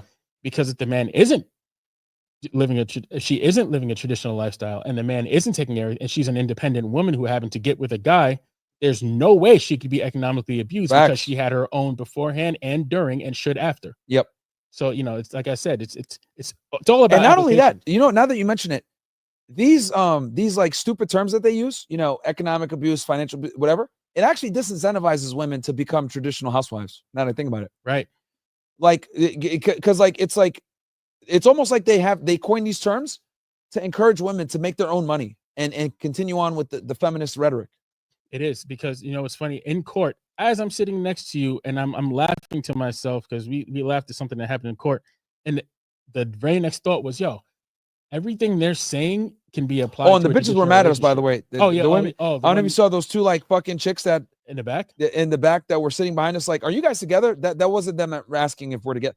They were trying to figure out why we're saying the things that we were saying. Yeah, they're trying to ascertain where we're from. A whole row almost. Yeah, they were trying to. You know what I mean? Like, they're very upset about it. They were not happy about it. And then an elevator. Oh, the elevator. I was like, well, bro, what this abuse? He beat her ass. Like, well, she hit him too. Yeah, two feminists in an elevator got triggered when we were having a conversation about this shit, man. Yeah, we're not here to we're not talking about the morality of Sean Combs or whoever else. What we're here to discuss is the fact that we're in court.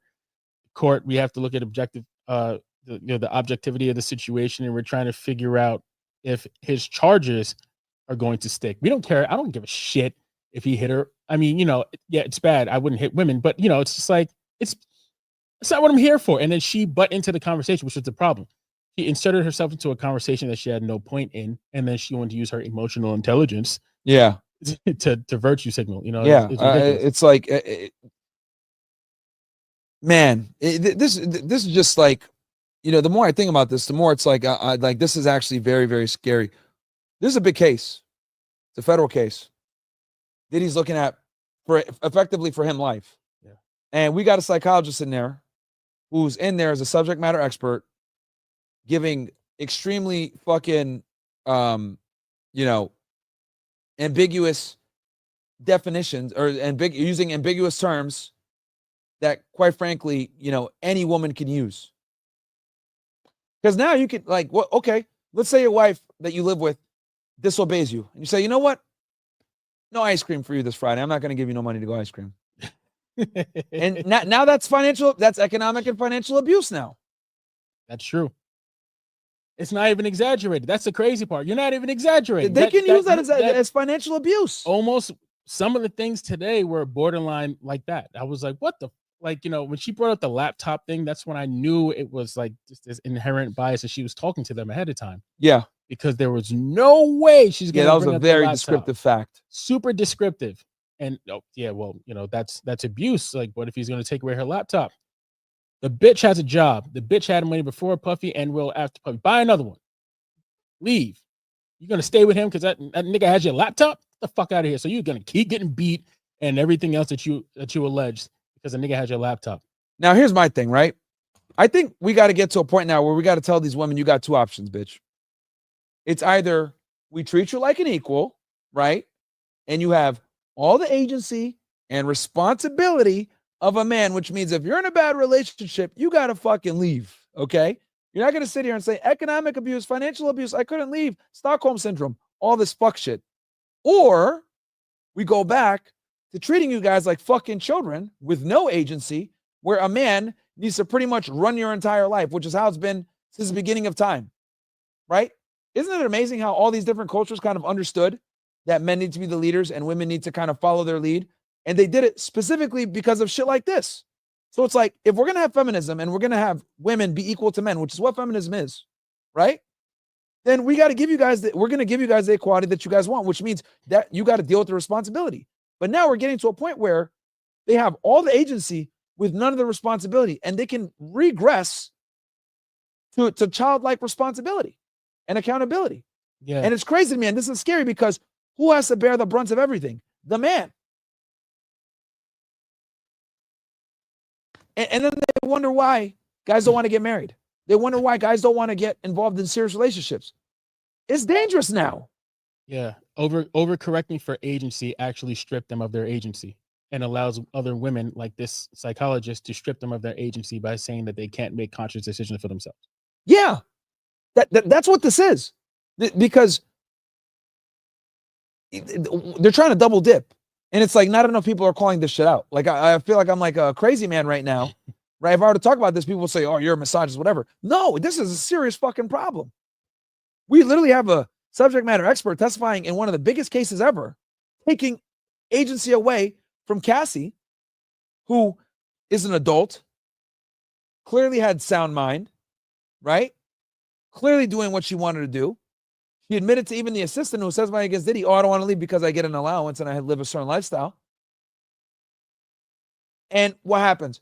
Now they're sitting here running cover for her. Right. You shouldn't have lived that lifestyle. Also, one other thing, you didn't really give your opinion on this, but I wanted to know what you think about it. The fact that they tried to, let's say, effectively manipulate her sexual nature and say that, well, effectively manipulate the way she went about her sexual nature by saying that she could have been trying to placate him. Now, I'm not saying that's not entirely false, but she was engaging in some pretty crazy shit, and everything was on her. Everything was on her devices, and she was calling these people, including the Punisher, Mr. Meat Freezer. She was calling Mr. Meat Freezer all the time. Yeah. And from his understanding, they had a great relationship. Yeah. Yeah. Diddy was doing some weird shit, smacking his meat in the corner with a cowboy hat on, whatever the fuck he was doing. Yeah. But she had, from his understanding and his testimony, they had a fine relationship and she liked it. You know what? I'm glad that you brought that up. She coordinated the freak off chat. Yeah. Like, this is something that's very important for people to understand. Like, she coordinated the freak offs. Okay. She was calling them. She was paying them. She was setting up the hotels. She's getting dressed. She's putting her manicure, doing a manicure, putting lingerie on, going to the store. She took significant overt steps in multiple situations for years to make these freak offs a thing. At some point, you can't be a victim anymore. You just can't. And I'm glad that you brought that up because it's like, at what point are we going to draw the fucking line here? Or is it still economic and financial abuse when she's the one that's coordinating everything? Because Diddy's a busy nigga, bro. Yeah. Right? So like he delegates. One thing I noticed about Diddy from this trial is this nigga lazy. He don't do nothing himself. He doesn't do shit himself, chat. We're going to get into that with the last guy testimony. Nigga doesn't do nothing himself, bro. So I already know after the first three freak offs, okay, you take that, baby. You do this shit. So she had a very involved role in this. Absolutely. Because she can't have it both ways. She said, I can't do my career because I'm so busy doing this. So if you're so busy coordinating these freak offs, you got to bear some responsibility for this then. Right. Because she literally complained and said, I'm doing it so much, I can't do my music or do anything else. So that tells me that you're heavily involved and you're making this decision. Correct. Correct. Can't have it both ways. Not to mention, like her friend, even just small testimony that ties into that, like her friend saying they all did drugs together, they all had fun, they all loved each other, they had a loving relationship. Good point. So it's like, oh, so what's going on here? If you're having this great time, loving relationships, good times, bad times, more bad. Yeah, I went to Burning Man 3 times, bro. Niggas camping in the desert. Have you been to Burning Man before? Do me a favor, like the page, the single hubby, right wing Rico, the single boyfriend on YouTube. Like the page. We're going to keep going with commentary. Thank you guys for staying tuned in. This is actually good material. Listen, like, I'm not saying women don't tell the truth. I'm not saying that there aren't victims. Like, obviously, I'm privy to the fact that things do happen in the world. I'm absolutely privy to that fact, and I'm also, not ashamed to use data to solidify points and stuff like that. I get it, and all of that is relevant at some point in time. However, as it pertains to this case and what it can do and the precedent that it can send, it's extremely damaging and scary, because you don't want someone to be able to say, this dude wouldn't let me leave the house, or this time we had sex one way, but I didn't like the fact that he put it in that hole this time. Even if he slipped, he shouldn't have slipped. There's such a slippery slope that this can go down, man. And so you don't want any of this. Setting very dangerous precedent, man. And that's Very my dangerous biggest precedent. problem here is like, goddamn, dude, like, what the fuck are we gonna, like, bro? Well, I guess we're gonna see. And here's the other thing too. Another big red flag. Cassie talked to prosecutors, Right? Because, and this is very important for you guys to understand. So when the defense would cross-examine Cassie, they would say, you sat down with agents and prosecutors. That means that she got something called a proffer or a 5K letter, which means she's not going to be prosecuted. Why do you need a proffer letter? You want to know why, guys? That means that you committed a crime too. And you're basically providing this information to the government, providing substantial assistance, and that keeps you from going to jail as long as you're truthful and you provide assistance. She sat down with prosecutors. AUSAs don't like to sit down with defendants. They will only sit down with you if you're getting a letter, because they don't want to be witness to a crime, right? Because they got to argue, they got to legislate, right? And they don't want to be in a witness stand. So the fact that she sat down with prosecutors and got a fucking 5K letter in itself tells you that she should be accountable to this. They have to give her a proffer letter for her to not be accountable. Then you got this fucking psychiatrist coming in or psychologist coming in and testifying even more so, saying she's not accountable. This is the gynocentric society, the gynocracy at work. It is. And it's like me and you are the only people that are seeing this. Yeah, it's pretty scary, actually. Like, I'm looking at this through a red lens, guys. This is a very, like, this is why I think this is one of the most important episodes, because we have a trending case, the biggest case in the United States right now. And one of the main witnesses is a woman who feels like she was abused, but the government had to give her a proffer letter, right? Because she was so intertwined in the criminal activity, because she was the one organizing a lot of this shit, helping the enterprise. He gets immunity. They come after Diddy. I'm not saying that he's an angel. Hell, I'm not even saying he's innocent. But what I am saying is I find it interesting that he's being prosecuted for this. The woman that's making the allegations had to get a fucking 5K letter, and then they bring in a psychologist to testify to take accountability from her. And it's like, man, you're the only ones in the courtroom that see this shit. It was wild. It was a wild experience. I don't understand it, bro. Yeah, the psychologist is. Yo, we're cooked. It's over with. The psychologist, and really she's a board certified. 40 of them in New York. Yeah. She's top Would tier. you say that like the psychology world like would hold those same opinions that she has? Like, are we that fried? From what I understand, it's like, and I'm throwing out numbers here. It's scary, bro. I don't have data, but from what I understand, at least from what I know, people I talk to, it's like 50-50. 50% of the people are like, she's just saying a bunch of shit. And then 50% of the people are agreeing with her, like, yeah, this all makes sense, because what she's saying makes sense from a psychological standpoint. But once again, it leaves she left too much room for ambiguity with it. So that's the issue. Is that, yeah, even if you said Like she didn't use any scientific terms. So I'll give you an example of why her testimony is a little strange. So you know how she was talking about the fear response, right? Yeah. Explain it real quick to the audience because they're probably wondering what fear response was. Oh yeah, so they're talking. She was talking about how like you explain how you react to a fearful situation or when trauma happens. Her number one word, her go-to word of the day was trauma. So the trauma response, right? Yep. So not once did she give any scientific explanation of how it works. All she said was, trauma, and then because of the traumatic experience, people could be less inclined to leave or attempt to leave because they're scared. She never once said anything about the amygdala or how the amygdala influences fear. She never said anything about the hippocampus. She never said anything about. You think she did that to not confuse the jury, though? No, I think she did that because she didn't. If she started getting into the science, then she could trip herself up. Gotcha. Okay. Because the prefrontal cortex is like what people refer to as the governing sector. So it allows you to carry out the shit because usually you want to stop bad shit from happening before it reaches the prefrontal cortex. And once it reaches there, it's game time's over with. Okay. So, and guys, like the video, only got 1.5K likes. So we're giving you guys this fucking big psychology red pill right now. What the fuck is going on here? Because guys, we're on the cutting edge of this stuff right now with this case. This is setting a precedent. I'm sorry, bro. Keep going. No, like the video, guys. 2000. Yeah, that shit like that. It's like you have to explain scientifically. If you're going to say I came here in the name of science, you got to use science so that when people in the outside world or psychologists or people that understand this stuff or even study it with a freaking, a GED even, and they understand this stuff. If you're going to say you're here in the name of science, use scientific stuff. But if you do that and you're not as well versed in it, or you may have slipped the bandwagon, jumped the bandwagon to the DEI side when before you were on the other side, you might trip yourself up. And I think that's why she did that. Mm-hmm.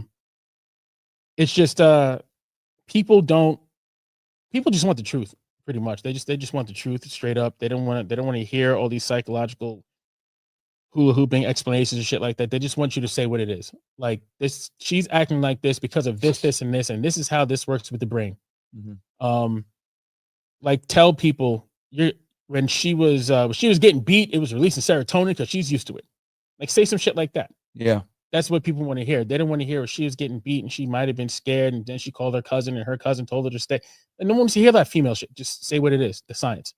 So before we get into the last guy, George Kaplan, aka one of them boys, what's your prediction, bro, on the future of this? Like you're in the game, you've been to many of these conferences, you've shaken hands and met these people. Obviously, you're very familiar with this because your background in academia. What the fuck do you think is going to happen, man? In this field, and as it pertains to masculinity and what's going on.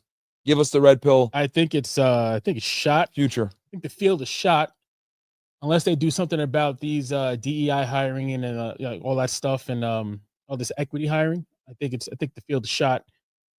I think they need to encourage men to get into the field more. We can set some boundaries. I don't think it's going to happen for a long time, though. I'm thinking maybe even 15 years because you got to remove the old guard. And the women are the ones hiring now, right? The women are the one hiring. So if you're not in a empathy thing like you were saying before, cooked. Yeah, I mean, there's a large possibility that here's the thing.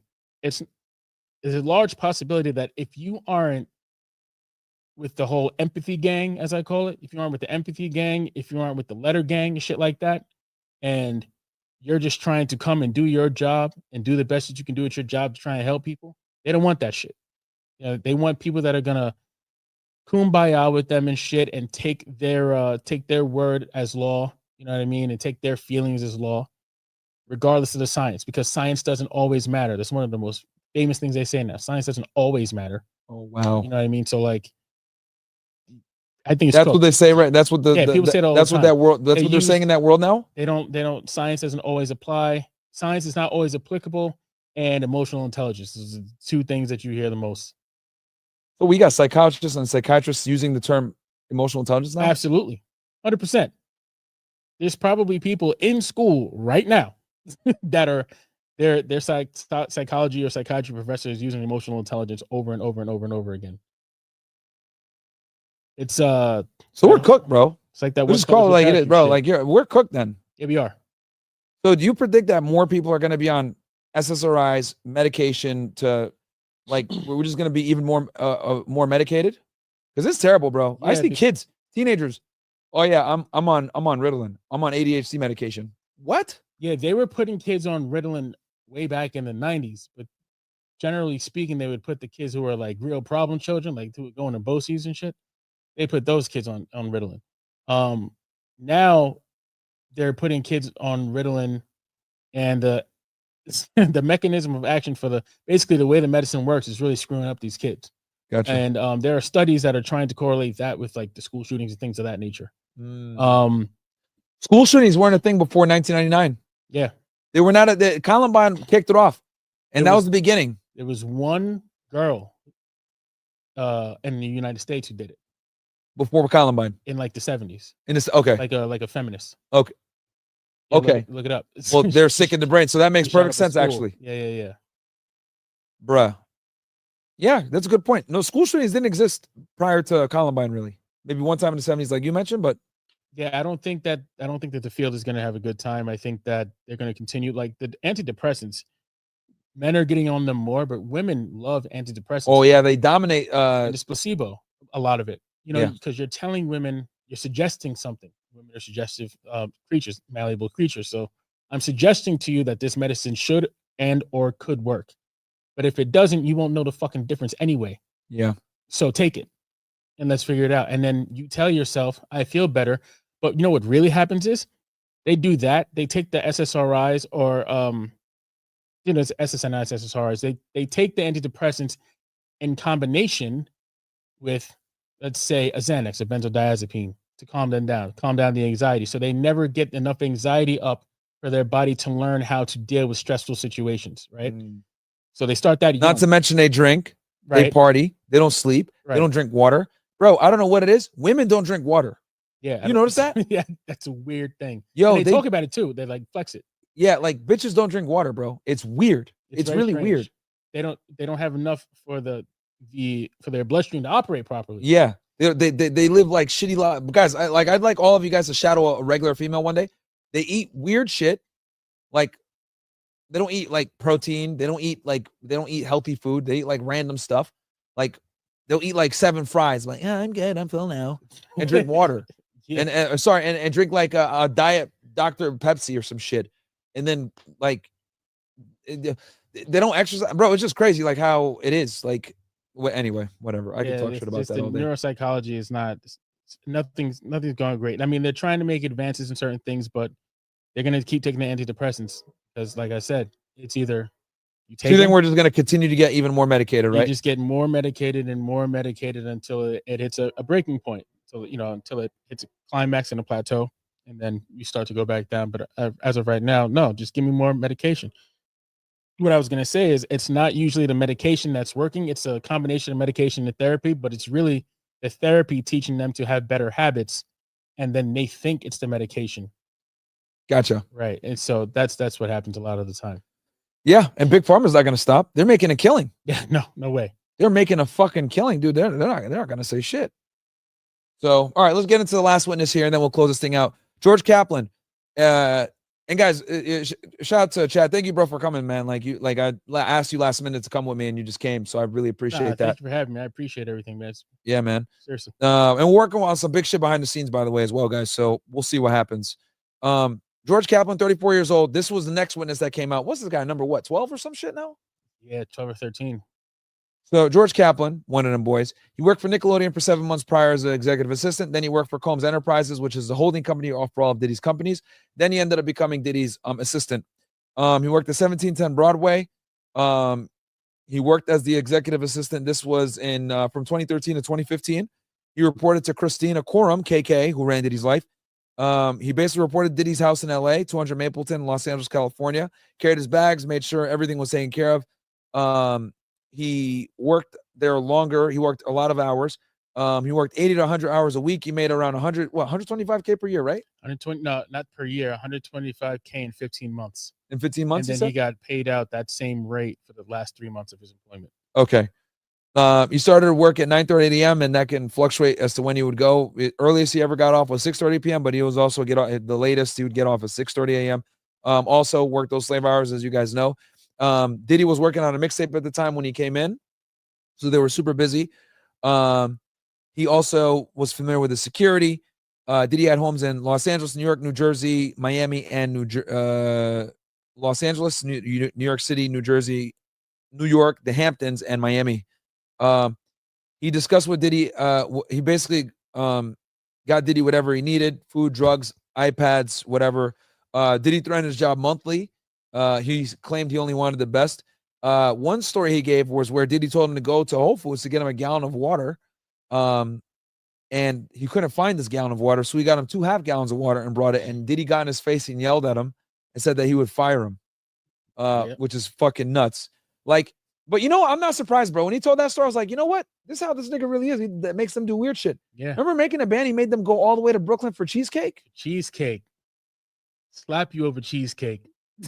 That shit was. He was really like that. He's really about like that. we thought like, okay, MTV comedic effect, make these niggas walk all the way to Brooklyn because they're in Manhattan. That's a long walk. You live in Brooklyn. That's a long walk. Can you describe to them like how the fuck? Yo, let me explain how fucking long. Yeah, go ahead. You gotta cross one of 2 bridges, either the Manhattan or the Brooklyn Bridge. Think about that. That's a bridge now, the length of the bridge. Because they were in Manhattan when that happened, right? They were in Manhattan in the 1710 Broadway office. So they were from 1710 all the way to Brooklyn. So they filmed it from there. Yeah, even back then. So they went to Junior's for some cheesecake. Junior's is downtown Brooklyn. That means even after you get off the bridge, you still got a little bit to go. Wow. So them niggas walked. That nigga wasn't playing. How many miles was that? I mean, city miles. So you want to say 2.8, but 2.8 city miles is a hike. Yeah, city miles is hike because you're going through different. Because you're passing blocks, you're stopping at the thing. Over water, traffic is coming. It's why it's a long ass walk. It took them hours, didn't it? Because Long Island, because so like 3 miles of Long Island, I could do 3 miles of Long Island in like 15 minutes. Yeah, you know what I mean, 3 miles out of here could take me between 45 to an hour and 45, depending on traffic and who's in the street. Yeah, because every block you have to stop. You can't keep walking, and that adds up over time. And then like the terrain, like you got to cross a bridge. Yeah, you know what I mean, yeah, it's pretty crazy. So yeah, guys, long story short, that making the band shit was not a joke. That's how he really is. He be slaving niggas, bro. Let's see here. So he set up hotel rooms for Diddy. First, he unpacked baby. He would pack the shit for him. Baby oil, Astroglide, speaker, candles, liquor. He purchased supplies with a corporate credit card. He would get told ahead of time where to go if Diddy needed him there, or he would fly a private jet with him. Diddy stayed at the hotel for 12 hours to multiple days. He went to a room after Diddy left. Interesting thing, this guy job that he had. So apparently, these hotels guys were selling pictures to magazines and other tabloids after a celebrity stayed at their hotel room. Yeah. So, and if there was anything embarrassing left there, they would take pictures of it. So this guy, what he would do, and I find it interesting, this is the emergence of social media now, 2013, right? This is when he started working for him.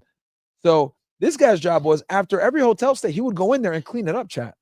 And remember, in the early 2000s, how they said that Diddy would get in trouble and they'd like charge him money for fucking shit up at the hotels. He would also make sure that, nothing was fucked up like that so they wouldn't charge him money.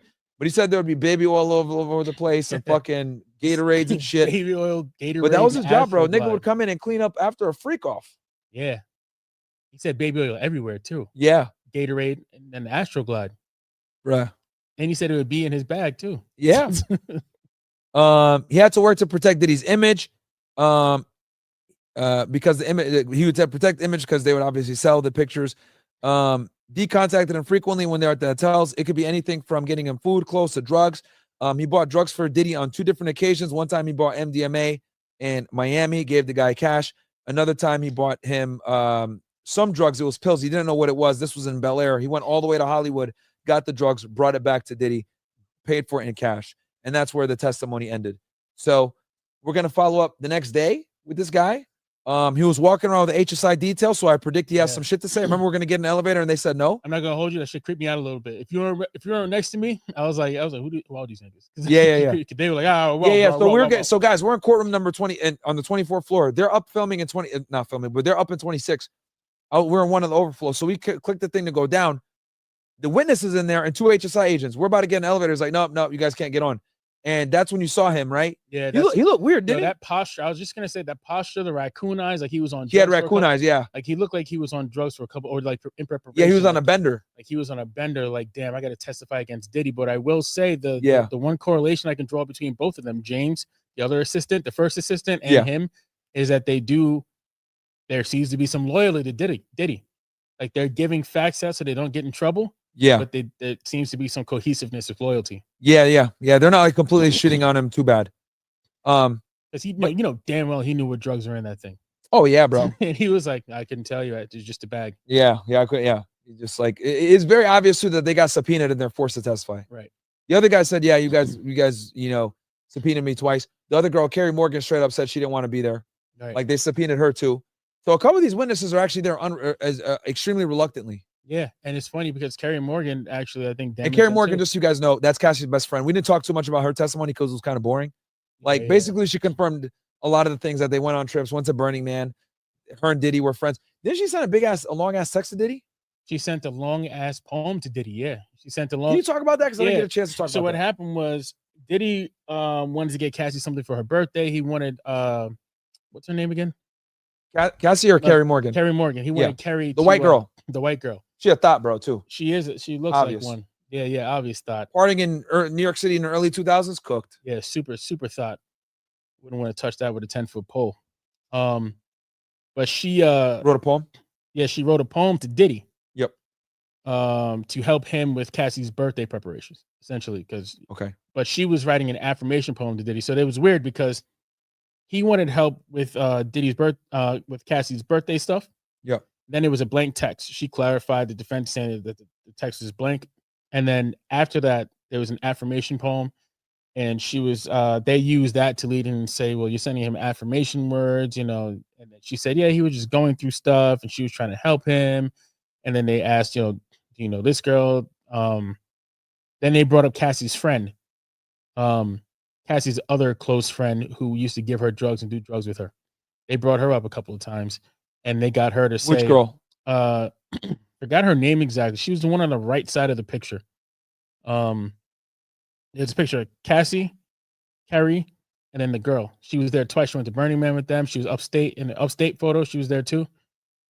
When they were all together, when they were together with the dudes. White girl? No, she was like Asian, light-skinned Asian looking. Bona? Yeah, that one. Is that her? Yeah, but she didn't testify. No, she didn't testify. What they talked about her. They talked about that's her the bitch that Diddy held over the balcony. Yeah. They were saying that she did a lot of drugs too. Yeah. That's the Asian girl that he held over the balcony, Bona. And also the big thing, well, I don't know, you might have spoken about it, is with the $30,000. Oh yeah, okay. That's actually, I'm glad you mentioned that. So guys, the main testimony that you need to know for Gary, thank you for saying that, Chad. Of course. Basically, this is your takeaway. Diddy shows up at the house. He has a key for Cassie's house in LA. He shows up, opens the door. Cassie sees him come in. She locks herself in the bathroom. Diddy's irate over some shit. He hits Carrie Morgan with There's a wooden hanger. He hits her with a wooden hanger. She gets a concussion from it, apparently. That nigga must have hit her hard, bro. Well, she said he came around, grabbed her throat. Yes. Somehow. And then while grabbing her throat, threw a wooden hanger as she was running away. Something like that. And then hits her in the head. I don't know what the fuck happened. This nigga, she said he flung it like a boomerang. Yeah. And where did he get the wooden hanger? Shit. Of all, whatever. So anyway, guys, I know it sounds fucking far-fetched. I'm just telling y'all niggas what she said. He comes in, going crazy. Cassie locks herself in the bathroom. He grabs her by the neck and is kind of choking her. Then he hits her in the head with a wooden hanger. She gets a concussion.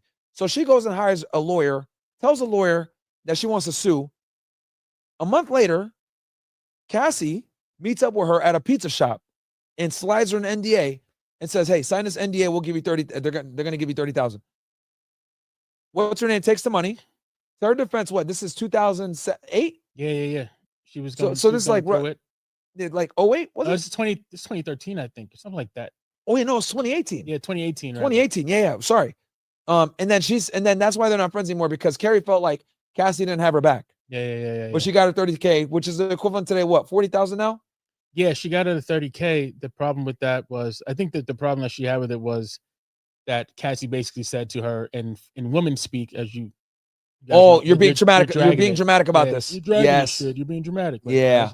that she was saying that. That's what she didn't like about it. Like she said that, and then she didn't believe her, and then she felt like she did the due diligence and not calling the cops on Diddy, and Cassie came up to her like, "Yo, yeah, you're exaggerating this, bro. Take this 30K, get the fuck out of my face." Basically, that's really what it was. And she slid her the NDA too, and they met at a pizza shop. At a pizza shop in the no Hollywood lawyers, Hills. no nothing, just them. Yeah, that's wild. So, yeah. So that's the main thing you guys need to know about the Kerry Morgan shit. A lot of it was historical stuff. I forgot about the poem. Thanks for bringing that up. I'm trying to think, is there anything else that we need to talk about? I think the most important thing was talking about the red pill shit about this psychiatrist coming in that's clearly a fucking feminist. 100%. And where we're going as a nation when it comes to criminal law and criminal procedure and witnesses. And guys, we're getting to a point now where any type of punitive behavior towards your woman is going to be looked at as abuse. That's where we're going. That's where I see us. I agree. And think about it. They literally reused the same woman who made the other woman lose one of the biggest cases ever. What, the Amber Heard case. Oh, yes. They have enough gall, to be like, we'll just reuse her because her testimony is important. Man, I wish y'all could have heard the testimony, but it's federal court, so y'all can't hear. So we have to come in and report it for you guys. But yeah, bro, that's it, really, man. Yeah, I think that was pretty much it. That summarized it. There was nothing that I think was that was extremely crazy about it. You know what I mean? There was some stuff. Today, outside of what you touched upon, there wasn't really anything crazy. And then the other stuff, for continuity's sake, there was, like the guy James, the personal assistant. He also, that story that he told that they are trying to say wasn't real.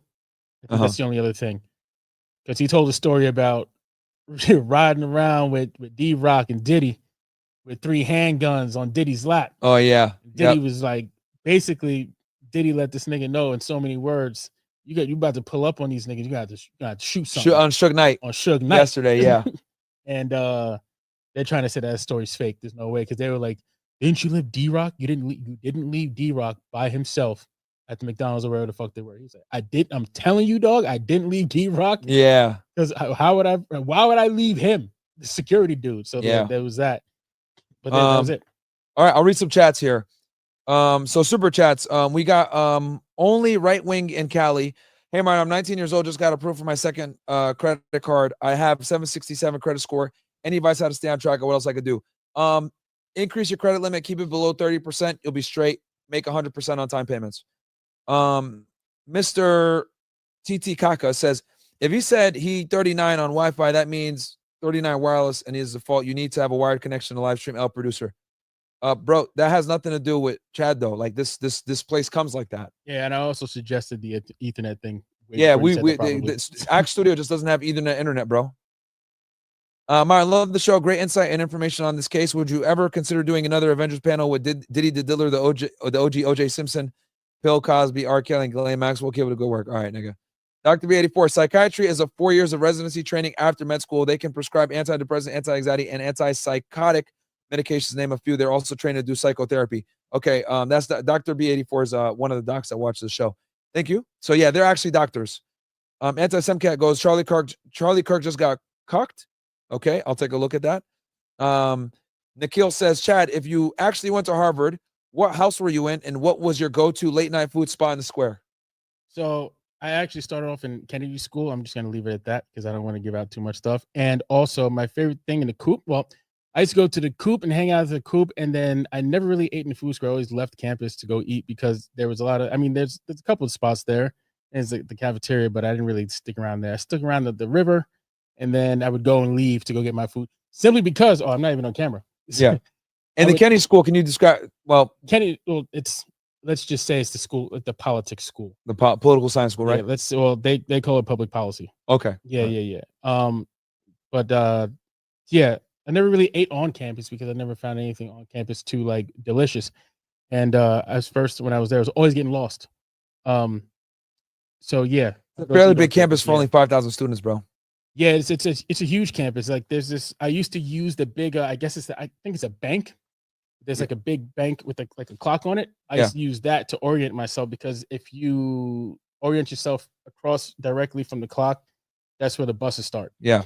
And you got your grad degree from there. Yeah, my grad. I didn't go to undergrad. Yeah, he didn't go to undergrad at Harvard, guys. He got his you got your master's there, right? Yeah, my master's. You got his master's at Harvard. Didn't go to undergrad there. That's right, though. Yeah. I don't know what it is that they're. Well, there you go. Does that answer your question, Nikhil? It's because I'm black. Yeah, probably. Niggas is like, I'm no a way black this and nigga I'm a went to male. Harvard. Some nigga in the chat said he got a coach hat on. No way this nigga went to Harvard. Bro. Oh, man. That's great. All right. Psych testimony should have been more broad, ambiguous. Her coming to me after the case started allowed her to tailor her testimony to Diddy and also shows more tact on her and the prosecution behalf. Negates objectivity. Absolutely. Good shit. You're catching it, TR. Yep.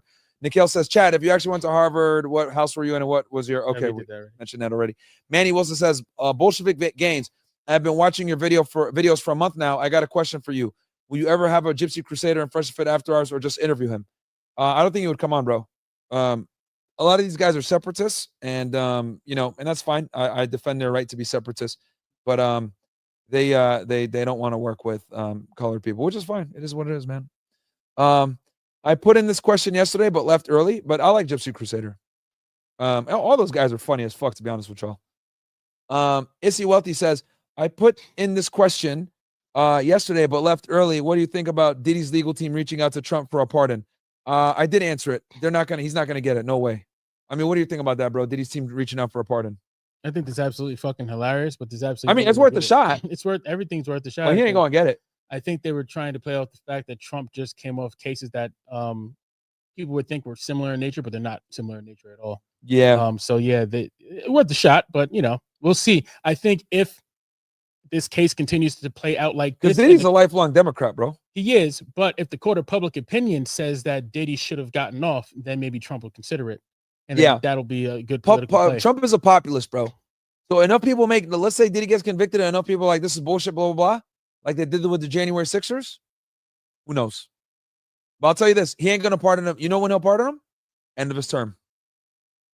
Pardoning is, guys, remember, presidents pardon at the end of their term because it's very unfavorable. The only reason Trump pardoned the J6ers in the beginning is to make a statement. But 9 out of 10 times, pardons are always done at the end of the term. So if he's going to pardon Diddy, I guarantee y'all he'll pardon him at the end if he does it. Yo, can you hit on the Rumble Studio, click donations on the middle? I don't know if you see it or chat. Is there anything there? I know Rumble was all fucked up anyway.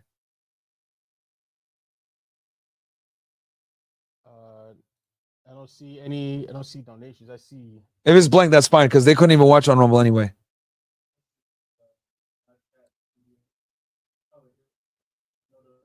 None? Okay, yeah. It's because, well, the Rumble didn't work the whole time. So, all right, cool. Guys, I hope you guys enjoyed the stream. I'm going to actually go into YouTube right now and like clean this thing up for you guys where there was lag and shit like that. Yo, chat, where can the people find you, bro? Man, I don't really, I'm not. I know you're not a social media guy, but I'm not Instagram, whatever. I'm not like that. Yeah. So I mean, on Instagram, you know what? There's probably guys that want to go to Harvard. I'll be honest with you, or want to go to the Ivies. So they I might say, hit you up for that. Just the guy who talks is my Instagram. That's literally what it is. Just the guy who talks. Just the guy who talks. Just the guy who talks. That's all I am. And then and if you guys say you found him through Fresh or Fit, like he'll respond to your DM probably. Yeah, of course. And then on YouTube, I don't have content like that right now. Like that. I deal with the tech side of stuff. And if I decide to come over to this side, we'll see. Cool. Yeah. Very knowledgeable guys. If you want to get into an Ivy League school, he has connections and stuff like that. I tell you guys all the time, college is a scam, but I've always told you guys, if you can get into an Ivy League school, absolutely take that opportunity because the alumni network and the connections is what makes everything. Yeah, because for instance, let's use a great example of the chat, right? Let's say there's 3 to 5 people, even 10 people who are upset or you didn't go to Harvard or blah, blah, blah, blah, blah. You can say that, but my credentials don't say that. So I don't care because I can get a better job than you can off the fact that I just visited to touch the ground. You know what I mean? So it's very useful. I agree with Myron. Like, I think college is kind of a waste now. Education system is kind of a waste, but Ivy League schools outside of Yale, because you don't want to die because the campus is ghetto as hell. Very useful. Very useful. Princeton has a nice campus, bro. Yeah, Princeton I ain't gonna lie. does. Princeton is fucking nice. I mean, you're just paying for validity, man. You could be the smartest guy on planet Earth. You still need a piece of paper sometimes. They have a super nice boathouse too. Princeton. See, I like Harvard. I mean, I never say go Crimson because Harvard sucks, but like, no, y'all got a good rowing team, bro. Yeah, very good rowing team. To the rowing team. Yeah, the other sports suck though. Yeah, they're trash. Yeah, everything else is trash. The biggest thing out of there was Jeremy Lin, for me. Jeremy Lin did go to Harvard. Yeah. Damn. Okay. Yeah. Well, anyway, guys, hope you guys enjoyed the stream. Yo, Chad, thank you so much for coming out, bro, and helping out with the tech stuff, running the cameras, and giving us your background on psychology and kind of giving us another perspective. Because sometimes it can be an echo chamber, and it's good to bring someone that's kind of like an expert in that field, because we've always suspected that psychology is being dominated by women, and like to have you come and like kind of confirm it, like, yeah, bro, it's 80-20 right now on the psychology side. Psychiatry is like 70-30.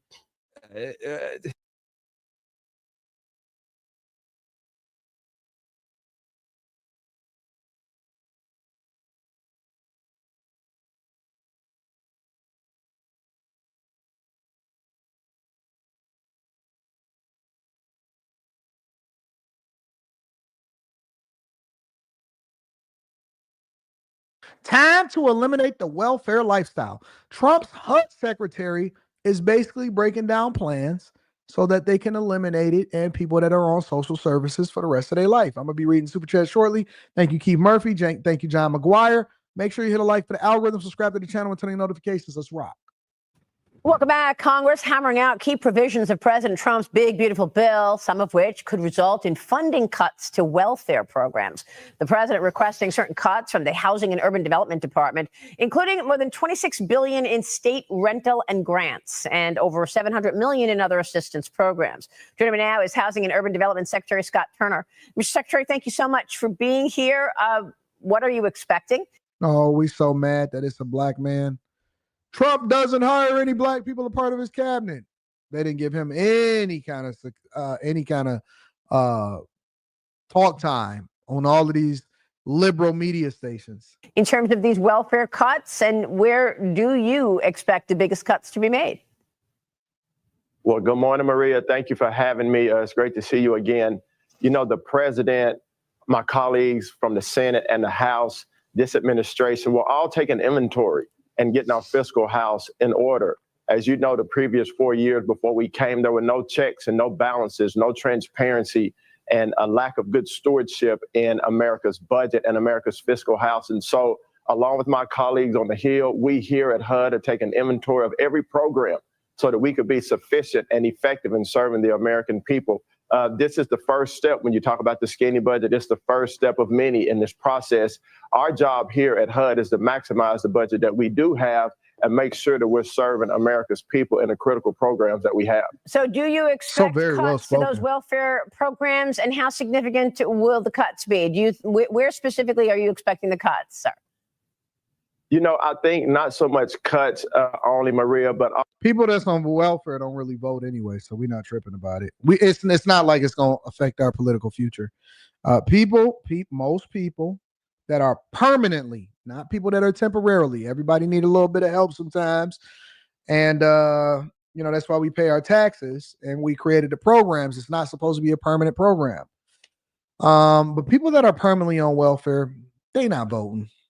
They usually got a lot of kids that they got to take care of. Also, how we administer the programs. One thing at HUD, we're very mission-minded, and we understand, our call here to serve the American people. We'll see when the budget comes out what we have to work with. Our job is to maximize this budget and to make sure that we're serving America's most vulnerable people as it pertains to housing and homelessness and disaster recovery. Mr. Secretary, you co-wrote a New York Times op-ed along with RFK Jr., Brooke Rollins, Dr. Oz. You suggested that there should be new qualifications to receive the welfare benefits. You write, able-bodied adults receiving benefits must work, participate in job training, or volunteer in their communities at least 20 hours a week. Oh, I heard about this one. And people were mad. They were mad. They were pissed off to the top of the pissivity level. They said, what?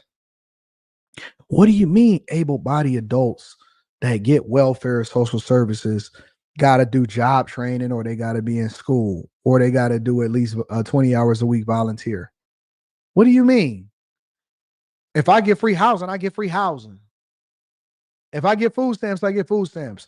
I don't want to train to actually get myself off of it. They are mad. And I heard one person say, why I got to come from a black man? Why a black man got to be the face of making sure that we get off of social services? What? It'll make you never want to do it again. It'll make you never want to do it again. I remember, this is going to be completely unrelated, but follow me here on the Millionaire Derailment Show. I remember when I was a much younger man and going back and forth with the police, and then didn't realize that I was spending more on lawyers, making sure that I kept myself out of jail. Instead of just going and getting my license and doing the right thing and abiding by the law, I had a suspended license. And then on that suspended license, I said, I don't care nothing about that. It ain't like I'm not going to drive anyway. And then I got caught driving while my license was suspended. And the judge, he said, Mr. Daniels, got a lengthy rap sheet here as far as your ability to not follow the law when it comes to driving. Got a couple racing tickets on here, drag racing. Looks like you've been speeding, run a red light, doing a 65 and 35.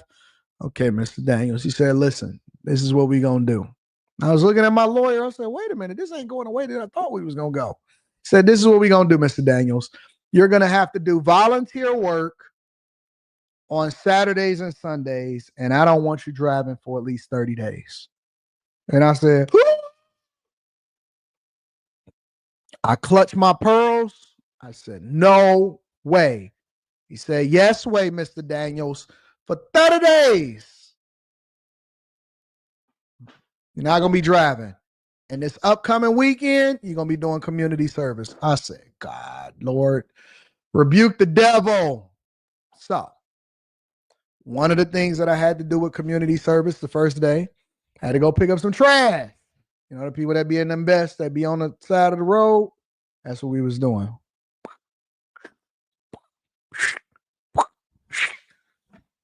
And then the second day, that was Saturday. And then Sunday, we had to go paint. Yep. Had to go paint a community center that may or may not have ever opened. And so we had to go in there. And so some guys had a bad attitude and some girls had a bad attitude. And then one thing I think that they need to do is they need to separate the men from the women, because all the dudes was trying to do was holler at the women. That was Dusty. And I was thinking to myself, she in here with us doing community service, which means that she ain't got her life together. So why are y'all trying to holler at her so that y'all can both be dusty together? I'm going to just go ahead and do my painting. And so we would paint. I was painting the community service, and we had to do that for 8 hours. The moral of the story is me being forced to do work and to suffer as a result of it, that led me to never wanting to do it again, because I didn't want my weekends to be controlled by what they had going on. I had to go over there and pick up trash and do community service. And some guys was trying to cover up their face just in case somebody drove by so that they couldn't say, oh man, I seen you picking up trash on the side of the road. What'd you do? You know what I'm saying? So it made me never want to ever have a suspended license again. So what did I do? Made sure that I obeyed the law. Did not get in any more trouble for the next 30 days. Went and got my license. And they never heard from me again. So now, 20 years later, because that was when I was a much younger man. Now, 20 years later, when they pull me over and they say, Mr. Daniels, how was your driving record? And I say, stellar, sir. And they go and they look at my driving record. They say, this is what they say to me. This is what they say to me. They say, wow. They say, man, you had a rough time back in your 20s. They still got all of that. You had a rough time, 15, 20 years ago, Mr. Daniels, but I don't see nothing on here from the last 15 years. Yes, sir. Straight as an arrow. Straight as an arrow, sir. Like, all right, you know what? We don't want to mess up this stellar record. Go ahead on your way, Mr. Daniels. But my point is that when you are I've been needing to find a new apartment, which has not been easy with credit as bad as mine. Luckily, I found cosigning.com. They connected me with a cosigner who helped me get my dream apartment for me and my dog. I just paid a small fee and was able to move in fast. Get the cosigner you need for the apartment you want. Check out cosigning.com today.